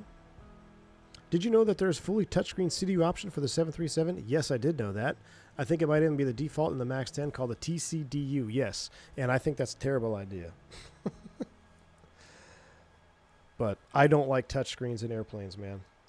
I've messed with the Garmin 750 real world and did not like it, man. I am not a touchscreen fan for aircraft. Not a touchscreen fan. But I have seen that. I have seen the TCDU thing. Man, we got a 96 knot headwind. That's what's really slowing us down this flight. All right. What is our fuel? 11.2. Top of descent's 8.9 there. Beautiful. All right.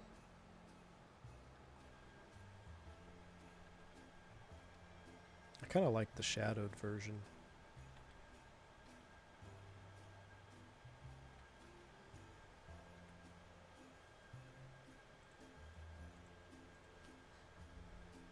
Jim Harvey, what's up, man? I think the 350 has touchscreen. Yes, it does as well.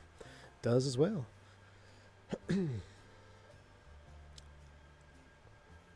can't believe there's no Cabo scenery. Jobu Rome, I know, it's been a long time. There was a free one for 2020. I don't know if it works in 24, but there was a free one that was half decent for 2020. You might want to try if it works in 24. I don't like the GTN, but it saved my ass in the Lear. Yes. The Lear, when that, it's not, the Lear's not 24 native yet, is it? I'm missing that Lear, man. That Lear jet looks pretty wild. I remember streaming it, and I'm just on a constant state of like hanging on to positive control of the airplane. I'm from Canada, and ours is usually even shorter than the US. We get departure, trans, fly plan route, squawk. Interesting. Oh, they removed Cabo from the FSTO? I don't know why you got timed out there, AJ. You'll be fine, man. You'll come back. I think because you put the .to. Hit the like button if you remember the Russian bots. So I have a timeout for Nightbot if you start posting anything with dots, because the Russian bots used to spam our chat boxes. Those were the days, man. Is it going to feel weird when you're on the line and you see an Airbus in front of you? Yes. It'll probably look so much taller. Starship, that's what I want to fly again. Golly. We're going to have to come up with a schedule this week. PM streams need to be some sort of piston Tuesday night, Starship Wednesday night, Duke Thursday night. I missed the Starship, man. I actually watched Nabil's video again this weekend. It's just so good. we should hit the 7.2 again, you know? Take a little look at it. Oh, for the X-Plane people out there, what is the status of the 707 in X-Plane 12? Do we have a release date? Do we have any update on that? Because with my recent dabbling in X-Plane 12 with the Rotate MD-11, I'd be very curious to see how that 707 is. Oh, Thursday is 7.3 launch day. You know what we should do Thursday then? Is we should do a flight. I will be in X-Plane maybe. And maybe we can do a flight together on Iveo Platinum because it'll work on X-Plane. It does not work on Platinum. Does not work on Microsoft. But we could do I could fly along something. I could do a 3-holer. I'd love that MD-11, man. I do love that rotate MD-11. It's a lot of fun.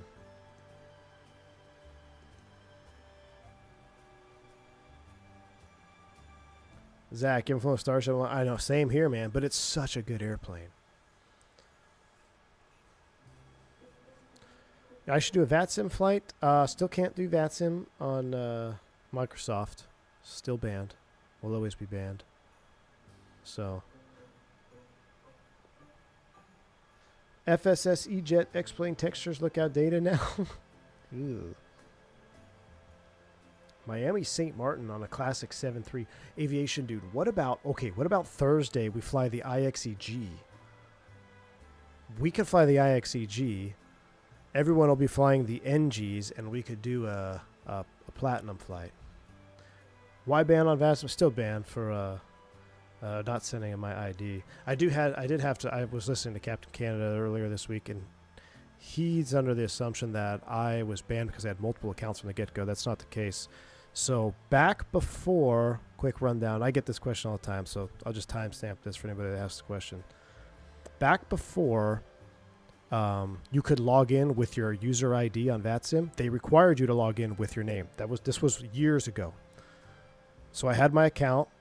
I started to become a streamer with said account, and I was like, well, I don't want to have that information out there, right? So then I put a different name on it. That account got banned, but I didn't know that account got banned because I actually didn't even have the recovery email for it. I just knew that I couldn't log in anymore.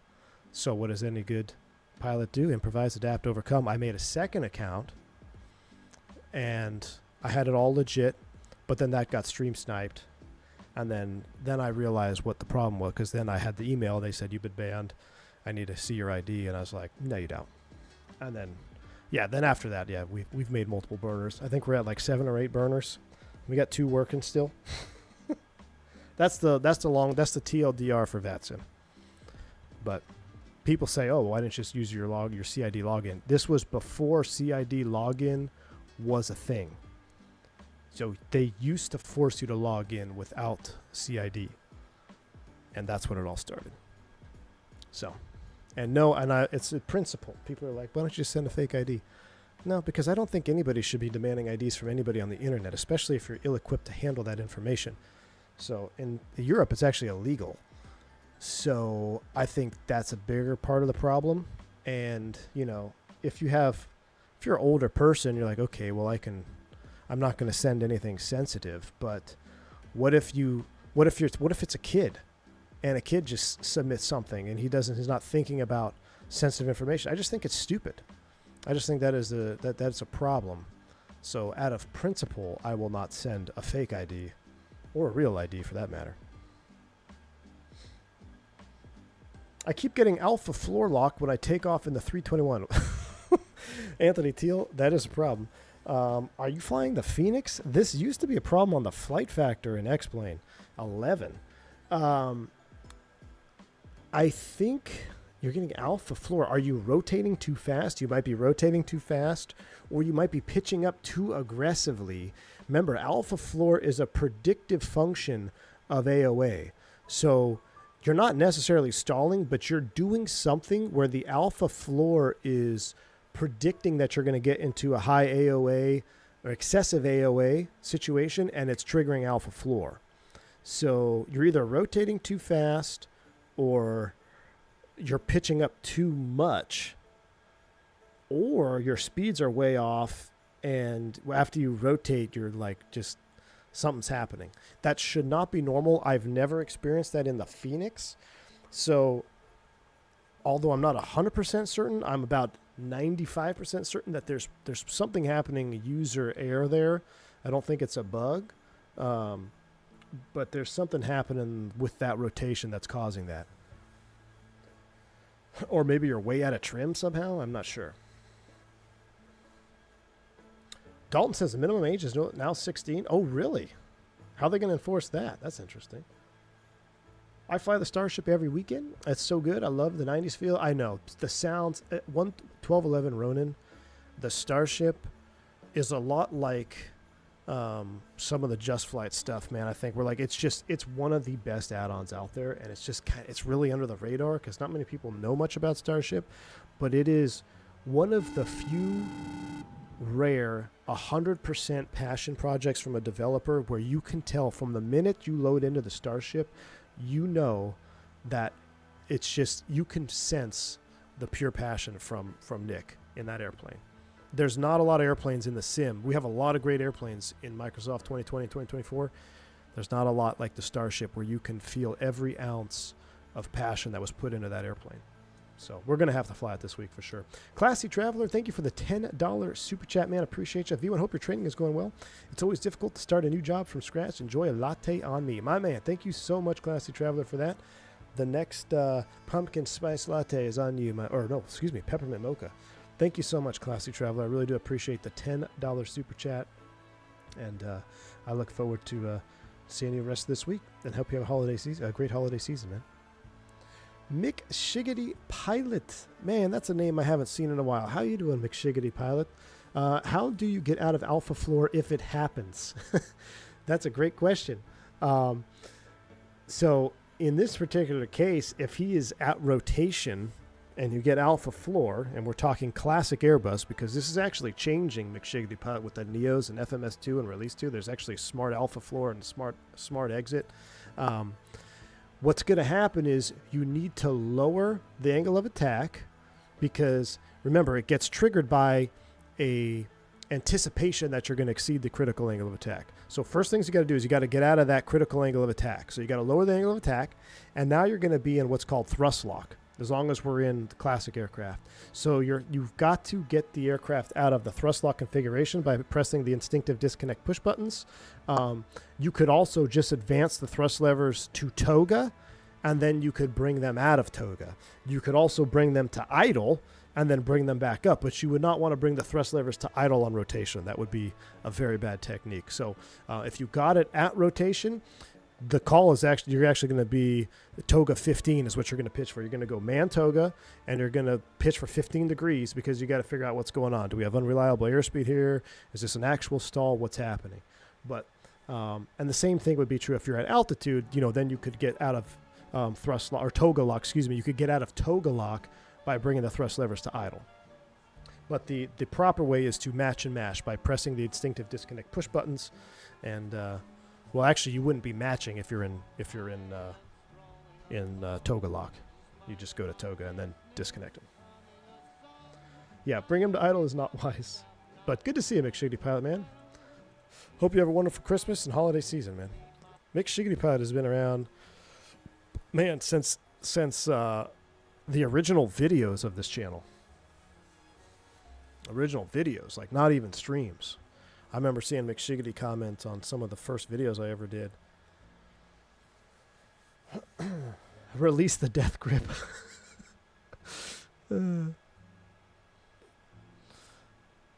All right. We are only 50 miles from TOD. Fantastic. Let's get some wing view action in here. Ooh, we got a little weather out off the out there. That's good. Let's go ahead and we'll probably start prepping here. I'm actually going to throw us out on the wing view. And while we're at wing view, let's do some init ref here. I'll plug away with the box.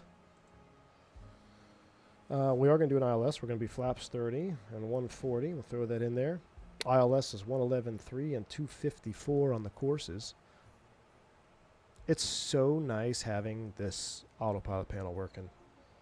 Whether you fly the Airbus or the Boeing, and I'm not sponsored by WingWing. Trust me, I wish I was. This is not a plug at all.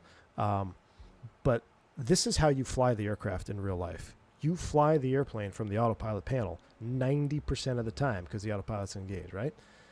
And where you're not doing it here, you're doing down here in the box. So when you combine these two, if you're looking to really, and I know we talk about enhancing our simulation experience, and especially as we enter the holiday season, you may want to be getting a gift for yourself or someone. Being able to have physical controls where that mimic the real airplane and be able to fly your airplane with the autopilot panel it's such an immersion increaser, right? I would put, force feedback is probably number one, and then some form of autopilot panel would probably be number two in terms of how you can increase your immersion level in flight sim. I'd do it that way. And then FMC is a whole lot of fun. I love not being able to have to look down and click little buttons. I'd almost put Bravo mods or some type of throttle quadrant as 3 and then FMC as 4. The FMC is a luxury, but it is really, really, really nice. Remember to correct the gross weight. What's wrong with the gross rate? Did we not do a gross weight? Let's see. So we're 110.3. Oh, yeah, gross weight 131.2. No, we're not doing that. We're going to go here, and we're going to see we've got 8.8 on landing, right? So 8.8 on landing, and right now we have 10,000. So we're going to burn 2,000 pounds, or actually, no, 1,200 pounds. So, yeah, we're going to be 129.8-ish. I don't know. I don't even remember what other way you guys were telling me to do.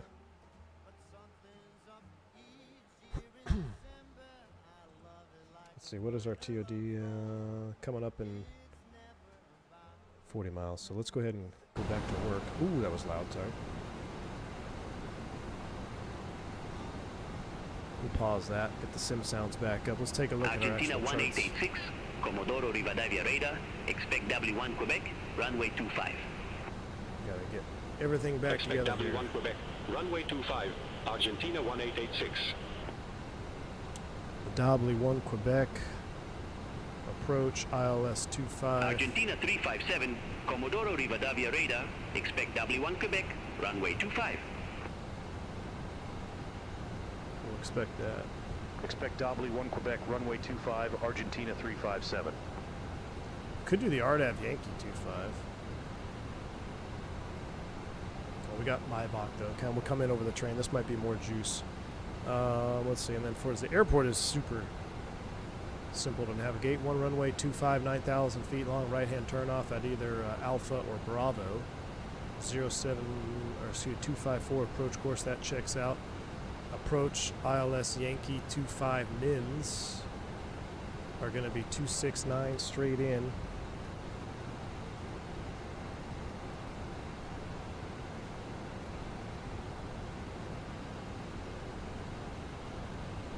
I really thought Windwing would have these out by now. The EFIS part, I did order one, but see, I would love to have the EFIS. All right, 269 is set.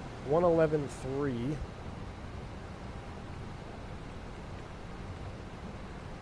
We'll dial these in. All right, 111.3 both sides, 254, 269 is set. Go auto brake 2. And this actually should be blank down there, I think, right? Like so. All right, blank the ND. That's checked.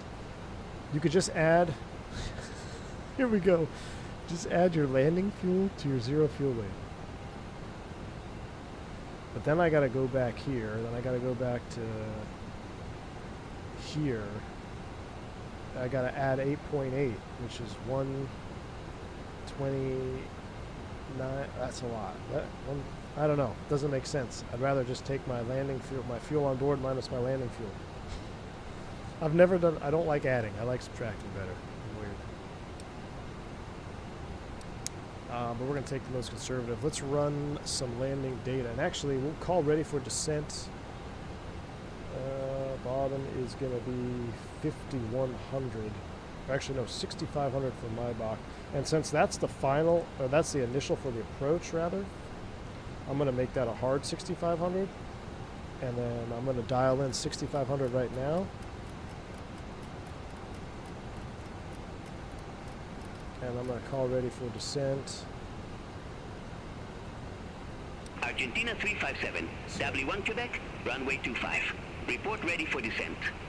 We are about 20 miles or so, 19 miles out. Okay, we'll report ready for descent. We'll acknowledge. W1 Quebec, runway 25. Call Let's when run ready, this. Argentina 357. Performance tool. All right, landing en route, imports 25. Aircraft details, we're going to do flap config 30, anti-ice off, air conditioning on. 129.8, that checks. VREF plus 5, auto brakes 2. I guess auto brakes 3 is more normal, right? Let's go auto brake 3. 4,500. And we're going to auto brakes 2. We don't want to stop halfway down the runway. The turnoff's not till the end. So auto brakes 2. Landing distance is set. That all looks good. Let me pull out my float cheat sheet for descent here. So en route, we do all this stuff. Oh, there is no actual flow till after landing. So we're looking good, Chet. So really, we need to learn our after landing flows and our shutdown flows. Those are the really, actually, pretty much taxi to shutdown is what we really need to focus on the next few streams. We've got all the origination, pre-flight, before start. We've nailed it, and those are the longest ones. 357, descend to flight level 140. Okay, fine. Descend to flight level 140, Argentina 357. All right, 140, we're going to go descend now, execute, down we go. Now, Turks, I think we make pilot monitoring will make the descent announcement, right? Oh, I'm going to have to get my PAs back on. They didn't teach me math at pilot school. Same here, Key 6. Argentina Vodka 1886, W1 Quebec. You're coming runway along with 25. me on this journey. Report ready for descent. Coming along with me. W1 Quebec, runway 25, ready for descent. Prague fuel at Argentina destination plus 0 1886. fuel. It's another strategy. Argentina 1886, Prague fuel. descend to flight level 100. Prague fuel plus 0 fuel weight. Is it all right? Descent to flight level You 100, guys are Argentina crazy. 1886. I'm just going to put it in FMS Plus. We'll be good to go. I'm working on type rating and shortbread cookies. Oh, dude, vodka. Send me some, dude. Send me some.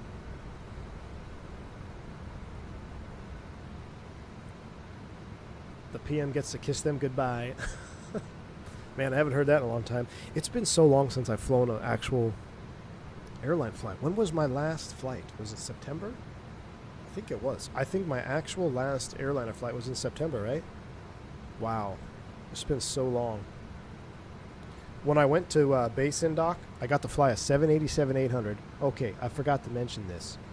The 787, it's hot take, is the most mid-airplane I've ever been on in my life. The flap sounds are terrible. It's super quiet, so it's actually nice. But I was thinking, I'm on a 787, right? I'm like, would I ever want to fly 787?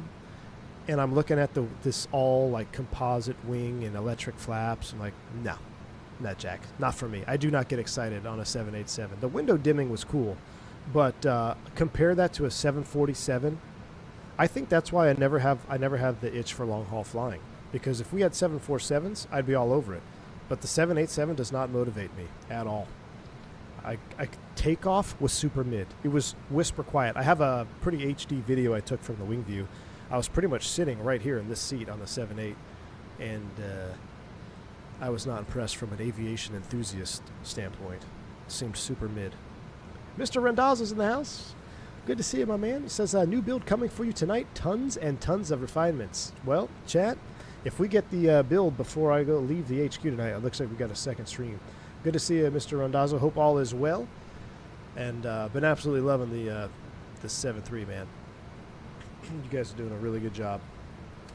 I think most of the chat has been very excited as well.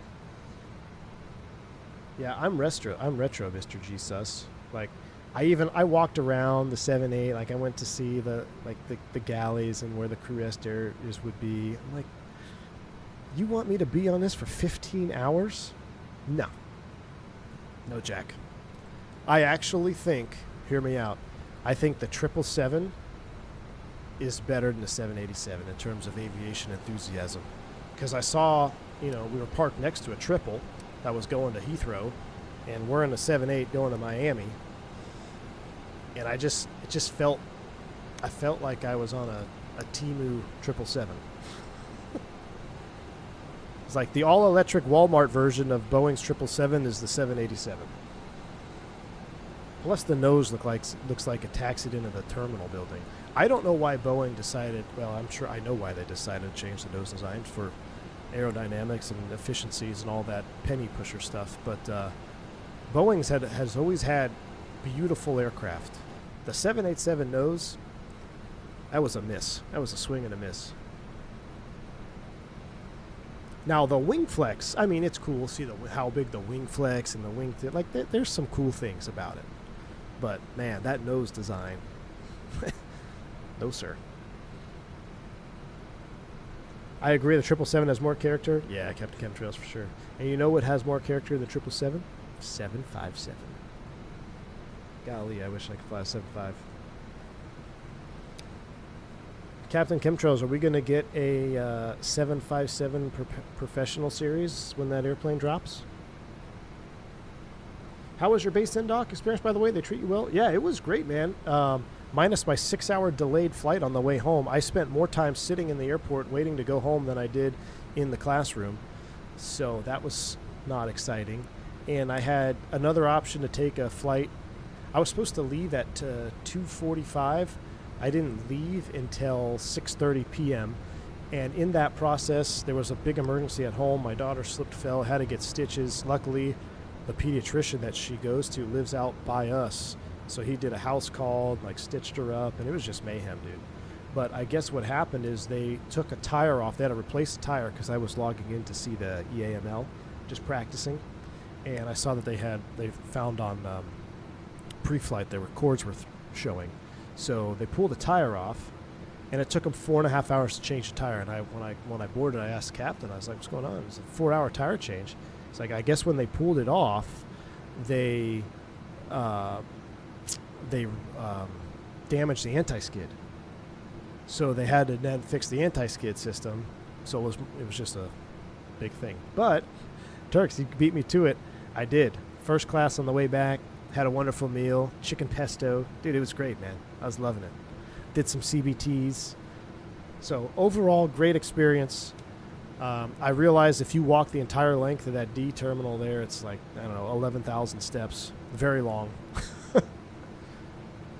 But it was a good experience all the way around, except waiting to go home. That was it. That's just airline stuff, man, though. That's just the airline business for you. Mr. Rondado says you should complain to the airline's HQ. That would endear that would endear you to them. So the new guy sent us a letter. I know, man. I feel like such an imposter still. You know, I haven't been a new guy in so long that I just feel, even boarding, I felt like I was doing something wrong by checking in because I don't even have my uniform yet. I feel I have massive imposter syndrome going on right now. Especially getting on that 7-8. I was like, wow, am I sure I did this right? Am I supposed to be here? Like, is this legal? I'm just used to being beat over the head for the last 10 years. Like an abused puppy. AJ, thank you for the $3 super chat. Gonna ground maintenance messed up a tire change. The Pep Boys. Are they the Pep Boys? Yeah. That was a long tire. I mean, I've had tire changes in the Airbus before, 40 minutes. Now, if you have brake fans, I think it takes a little bit longer. But man, I've had pit crews in Detroit and stuff. They change a tire in 40 minutes or less, you know. Which was another interesting point is they made us deplane, which I've never had a deplane before at my previous operator for a tire change. That must be a maintenance protocol that they have. But yeah, we had a deplane. So actually, the full story was we were already 45 minutes late because we were waiting on flight attendants. Then we start boarding because they show up, and then we have to deplane because at pre-flight they found cords showing, which then led me to think, why didn't you guys do the pre-flight 45 minutes ago when you're waiting for the flight attendants? But again, new guy, cooperate, graduate, sit there, go get some kolaches, or not kolaches, go get some, what are the empanadas? Just wait.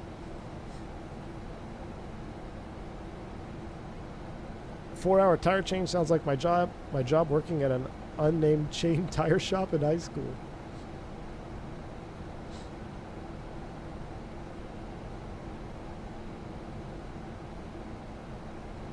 Is that the Windwing 737 autopilot? It is indeed. It is indeed. And I am happy to report that it is working out of the gate with SimMap Pro. There is no need for, as of right now, like everything is working full bore. Like you don't need to run, what's it called, that other program, Flight.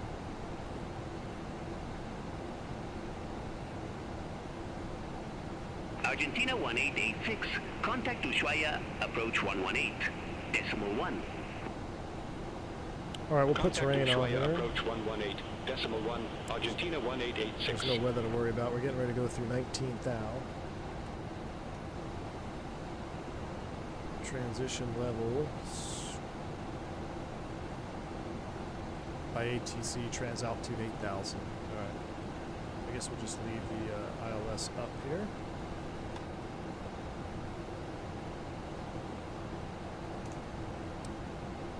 There we go. That's a more realistic view. Man, it just looks so... I feel like I'm so off. There we go. Hurts my brain. BKG Blueface, how's it going, my man? Thank you for the 29 months support. How's training going? Merry Christmas to you and the fam. Hey, right back at you, man. Merry Christmas to you. So far, my training has consisted of just home study and some basic indoctrination stuff. The full-blown sim training will begin in January. So far so good, man. Been doing some home study, been practicing flows, checklists, things of that nature. I'll tell you what, having the NG has really expedited that because I'm a visual learner, so I can read how to do a flow all day long, and then you ask me to do it, I'm going to struggle. But if I can sit here and work through the flow and actually see visually where I'm going, okay, boom, boom, boom, boom, boom, boom, do all this stuff, come down the panel, and I can see it, then I retain it much better or much faster. I retain that much faster. And it's been awesome having the PMDG for that reason. I doubt I'll get a chance to be a skipper on the 7576 because they're parking airframes, so vacancies are non-existent. Oh man. Well, hey, at least you got the type you can hang your hat on. That's still really neat, man. I was thinking maybe they were gonna still have some vacancies for y'all, but I didn't know they were parking them at a rate at which that would be non-existent. That's gonna be real sad, man, when there's no more passenger 75s flying. That's going to be a real sad day. Mr. Randazzo says, I was in Ushuaia on Queen Mary's second maiden visit to South America back in February of 2006. Wow. Incredibly interesting place. Getting there by ship puts air travel into perspective. Argentina 357, contact Ushuaia, approach 118, decimal 1. Contact Ushuaia, approach 118, decimal 1, Argentina 357. Oh, I screwed up our VNAV here. Ushuaia, Argentina 357. Good afternoon. Flight level 141. We have Yankee. Argentina 357 Ushuaia approach. Good afternoon. QNH 1005. Expect the ILS Yankee runway 25 with the Maybach transition. They're going to want me to level, but I got to catch up. 1005. Expect the ILS Yankee runway 25 with the Maybach Mr. Randazzo, though, I can only imagine getting down to Ushuaia in Argentina 1886. Descent to 6,500 a boat. feet. It's on my bucket list. It's definitely on my bucket list. I would love to come down here. Argentina 357. Descend to flight level 100. All right, 100 set. Descend to flight level 100, Argentina 357. Argentina 1886, cleared direct Maybach, cross Maybach at or above 6,500 feet, cleared ILS Yankee runway 25. Yeah, this whole part of the world is on my bucket list for sure. Cross Maybach at or above 6,500 feet, cleared Queen ILS Mary Yankee runway 25. II, or Queen Mary II. My grandfather was on the Queen Mary when he went to Normandy Beach, or no, I can't remember where they dropped him off, but he was on the Queen Mary. They World War II took him over to European theater. Descend to 8,000 feet. QNH 1005. All right, 8,000 level Argentina change. 357. Speed intervene 240. We're gonna level change her down now.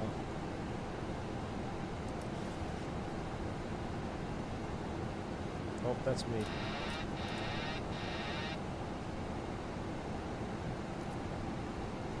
Oh, see the rest mode. There we go. I'm getting high on this too. Alright, down to 8. We're catching it. Let's get the retracts on as we come through 10. Everything is good up here. Sounds are coming up. Argentina 357, descend to 7,000 feet. Descend to 7,000 feet. Argentina 357. Yeah, we're left us high here pretty good. Let me get flight recorder ready. That's right. If we have to go around, we can practice our go around. It'll be pretty cinematic. Now I do have a. I'm watching this right recorder. That's where we're getting a stutter here. I have a 2020 series that claims it's updated for 2024. I'm hoping we don't get the short final stutter, but if we do, then we know why. But yeah, we are going to be way high on this. Methinks. Argentina 357, descend to 6,500 feet. 6,500 set. 6,500. Well, we might be all right actually. 357. We might be all right because we're still. I forgot. We're still ways out here. Oh, wow. Argentina 357, cleared direct Meebok. Cross Meebok at or above 6,500 feet. Cleared ILS Yankee runway 25. Cleared direct Maybach. Cross Maybach at or above 6,500 feet. Cleared ILS Yankee runway 25. That Argentina looks awesome. 357. Man, I really like this livery on the 7.3. All right, 1006 HPA is set. Hectopascals. We're cleared at or above 6,500 feet.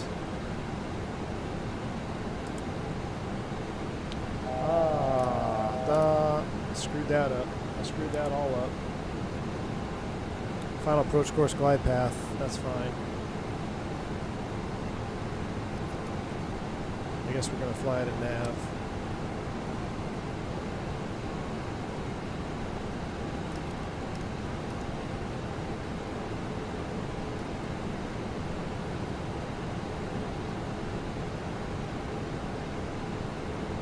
We're slowing down. Below 250, flaps 5. Throttletek, Swarm. Throttletek. Throttletek 320 Quadrant. We're running the Throttletek, or no, we're running the Blackbird Controls 7.3 levels right now on the Honeycomb Bravo because I still have my A320 Quadrant on. 1886, contact Victoria Tower 123, decimal 85. Have a good afternoon. Contact Tower 123, decimal 85, Argentina 1886. Try to catch up to this here. Gonna need to throw the gear.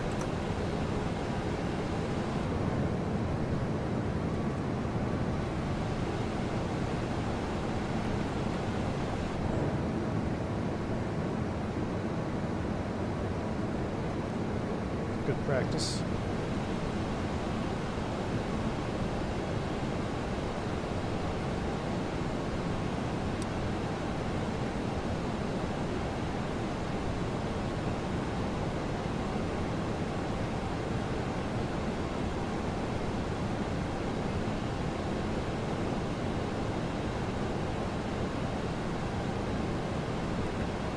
All right, flaps 30.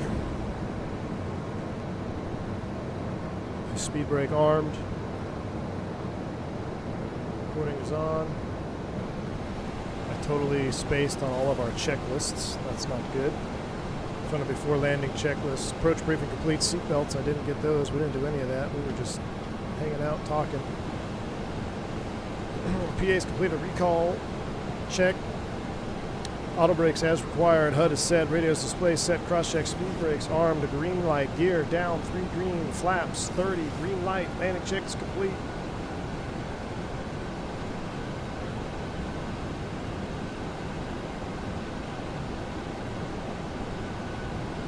Recording is on. Confirm. This is.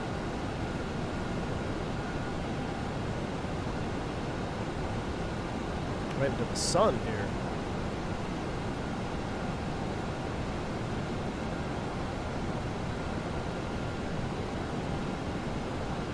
Airport's in sight. We did good. We actually caught up to it quicker than I thought. We're still ahead of the game. This will probably be me real life. Like, why the heck are you throwing the gear so far out? I'm panicking. That's probably the hardest part about learning a new airplane, is learning exactly how far out and when you really need to start throwing out all the drag. Managing that energy state. That's always the hardest part. Once you get a couple hundred hours, 1,000 hours on the airplane, you're like, okay, I know I can make it from here, I can make it from here. But when you're new, you're like, I don't know. Argentina 357, Pushback Tower, continue. All right, we're continuing. Argentina 357. Oh, I need to get, AJ, I need to get the fishing app from Parallel 42. I might get that after the stream. 25. So how'd I screw up? I screwed up the final approach course and glide path because... not too bad.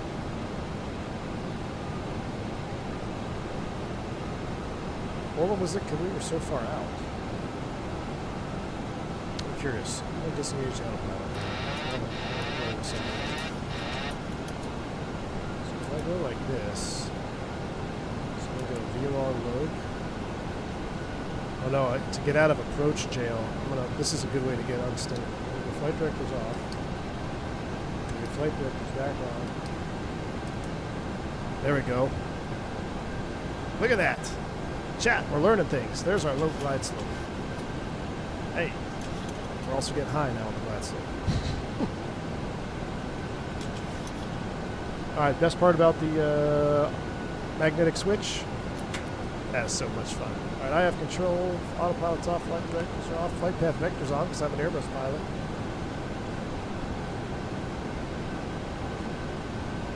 Flaps 30 on this one, flaps 30. Argentina 1886, exit right next available taxiway. Man, if we would have flown this at sunset, this would have been epic. We mistimed this. Maybe replay would do at sunset. Nah, AJ, we're not popping any overhead bins on this one. Mr. Randazzo's had enough abuse flying in the back of our virtual airplanes. We're going to butter this one out, hopefully. Configured 49 miles out. Yeah. Get a call from FOCO, be like, so why'd you throw the gear at 65 miles?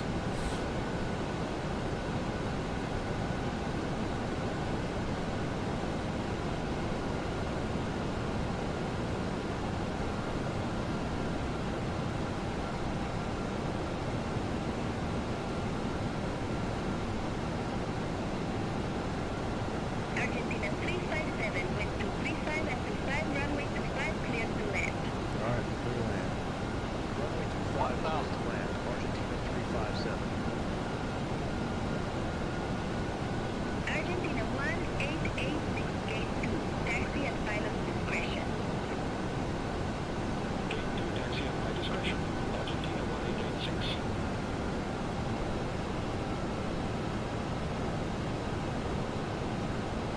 Yeah, big gust of wind there. So that went from 9 to 18 knots. So we may get a sinker on the backside.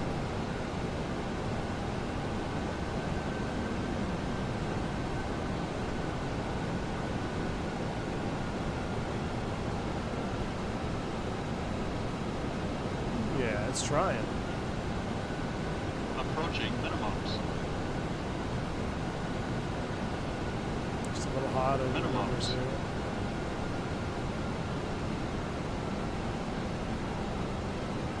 $100. 50. 30. 20. 10.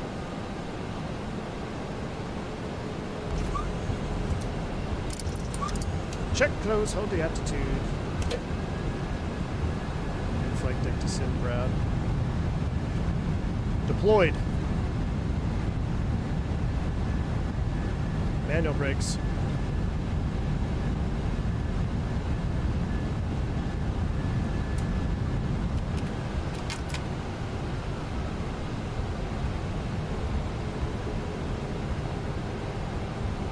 So I've made some adjustments to my rudder pedals. I actually like this better. Look at that windsock straight out. I'll have to show you guys. 357, exit right next available taxiway. Oh, that's this one. Exit right next available taxiway, Argentina 357. All aircraft be advised information moving now current QNH 1006.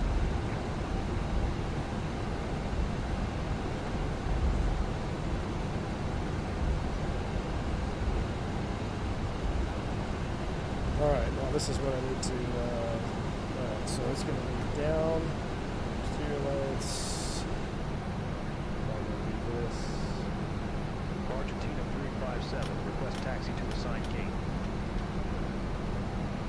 Argentina 357, gate 1, taxi at pilot's discretion. Gate 1 alright, taxi so at flow discretion. for the after landing flaps coming up, stabilizer trim 5 units, auto brake off, flight directors off, weather radars off,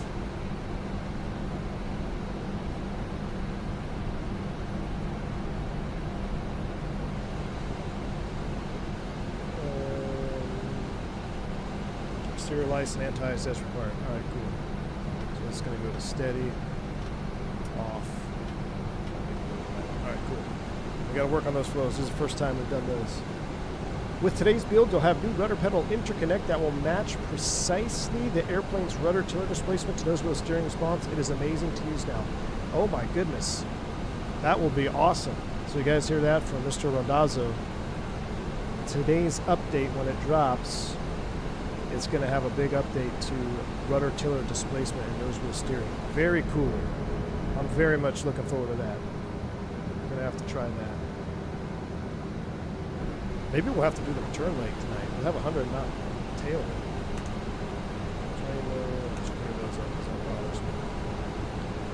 Let's do... We're going to do the shutdown flow? I guess we will do the shutdown flow, so I'm going to start the APU now. So taxi. Jeff Fabiano, my man, how's it been, dude? Long time no see. I was actually just thinking about you the other day. I was like, man, I haven't seen Fabiano Caravan or Vision Jet flight in a while. Good to see you, man. Yeah, Sim Update 4, dude. Loving it. Absolutely loving it.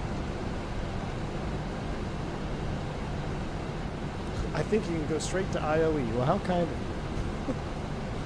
Don't mind my 65-mile gear extension.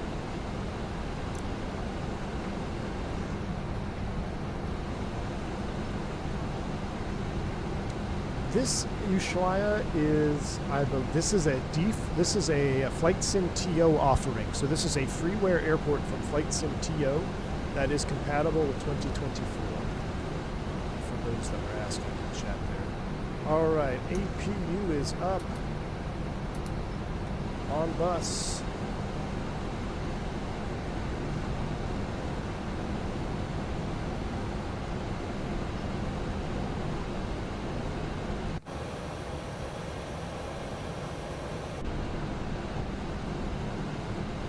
Clear right. That's all I gotta say. Clear right. Clear right, Captain.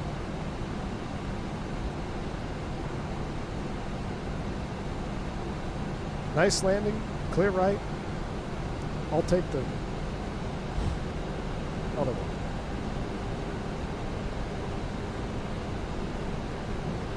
Look, this guy's out here dancing, and Bill's out here dancing. We do have the recording still going, so I will try to park as professionally here, so we can do a replay on the parking job. Erp. Ooh, that was a harder. Brake set. Alright, shutdown flow. I gotta split this between captain and FO. So the captain is gonna set the parking brake. He's gonna turn the seatbelt sign off. And electrical is set. First officer is going to start levers. Transponder to standby. Air conditioning and bleeds set. We've had 3 minutes on that, so we'll go ahead and get the APU bleed up and running. Window heat and probe heat. That's next. Anti-ice is off, which I find this interesting that it's after shutdown. Electric hydraulic pumps off. Emergency exit lights off. Not armed. Off. Engine start switches auto. Oxygen, engine oil, hydraulic fluid quantities check.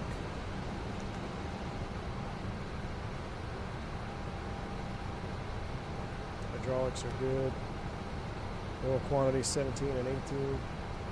Arrival aboard, flight deck lights as required. Cool. And there's our full-blown shutdown. Look at the rudder displacing with the wind already. Very cool. All right. Not too bad. I'm going to stop the recording. Save that. Will my Windwing Airbus ever ship or order it back in September? Ooh, I don't know, Marcus. Let's see what our landing rate was. Oh, chat. 171 feet per minute. I will take that. Better than our 200s we've been having. So we got a 171. That checks out. What we're going to do is we're going to do a panel state load and go right into replay. Or should we see what happens if we don't do that? For testing purposes, I want to try something. Never before tried again, so let's just see something here. I'm going to set my lights back. I'm going to set E back and back. I don't really think we need these, but out of curiosity.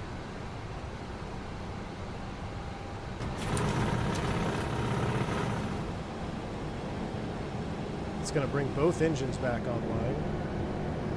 Hey, it's working. Cool. Fantastic. So in 2020, if I'm not mistaken, the replay tool that I use, and remember I use a third-party replay tool, so nothing to do with PMDG. Some add-ons work better than others, but in 2020, I used to have to put the startup state of the PMDG. I would just go to the active runway state. But this, all I did is went back to replay mode, moved the fuel masters up in the hydraulics, and we got an active replay working. So very cool. We'll save a long replay towards the end. Let's go ahead and run this forward here. We have, like I said, 65-mile final. Gears down. Again, I use Flight Recorder, or not Flight Recorder, I use, Flight Recorder replay tool. Free off Flight SimTO, I still think it's the best one out there. It's better than the in-game recorder, in my opinion, because you can immediately save it. Like if the sim were to crash right now, we could still just reboot the sim and have a replay. So, the mountain textures are a little mid, that's for sure, Tender Aviation. Still better than X-Plane 12 will ever be. Yeah, I'm out there a little. They could use an enhancement.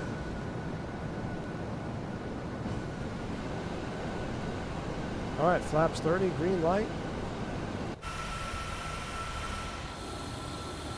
Kind of want to see what this would have looked like if we timed it better.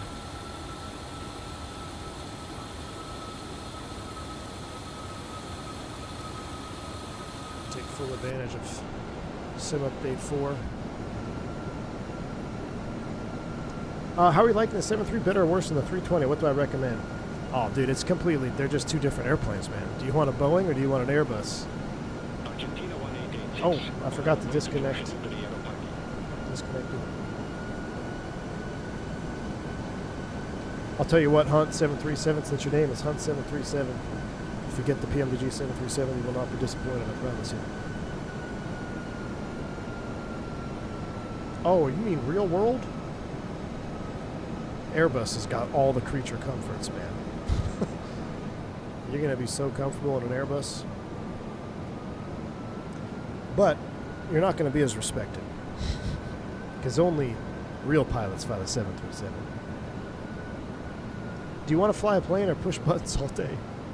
You know, AJ, I have noticed that in all of the in-dock and all of the stuff that I have been experiencing in the early days of my new airline, everybody is very proud to be a 737 driver, and there are shots taken all the time at Airbus drivers. A320 pilots, we don't talk about them, Osco Stick. They don't even count. We don't talk about them here. I'll eat my chicken enchiladas off the tray table. Thank you very much. Yeah, true. I got nothing. I got no comeback to that. All an Airbus driver has to do whenever you start feeling like, yeah, I'm a 737 pilot, just have them send you a picture of their crew meal on a tray table. And then you'll realize you probably got the short end of the stick when it comes to creature comforts. That looked pretty good from wing view. Let's see what she looked like from outside view.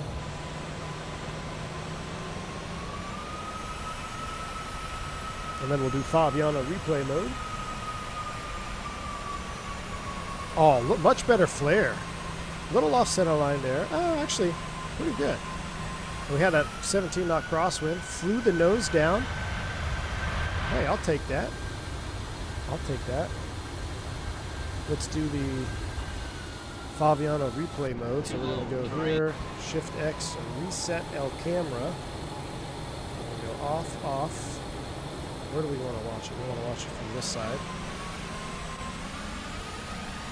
And we're going to do this.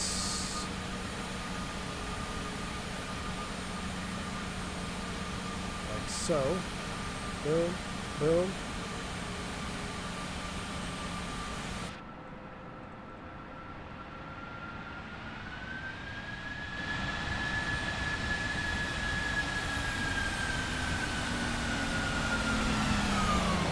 Oh, type rate me now. Type rate me now. Just kidding. Congratulations, you went A to B with no problems. Now do it with a V1 cut and hydraulic failure. Oh, I just messed up my camera. No. All right. I'm going to get sail going because I got some things I need to do. I want to check a couple things and at the house and make sure everything is good. We might set up for a PM stream.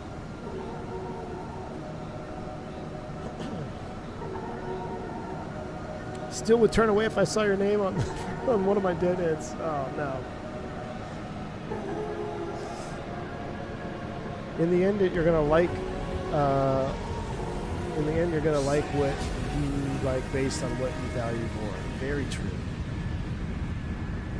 Also very true. Yeah, I'm going to check for emails from PMDG. Maybe if we get one early enough tonight, we will do a second stream. I think we'll depart out of here. Maybe we'll do a flight out of Ushuaia PM.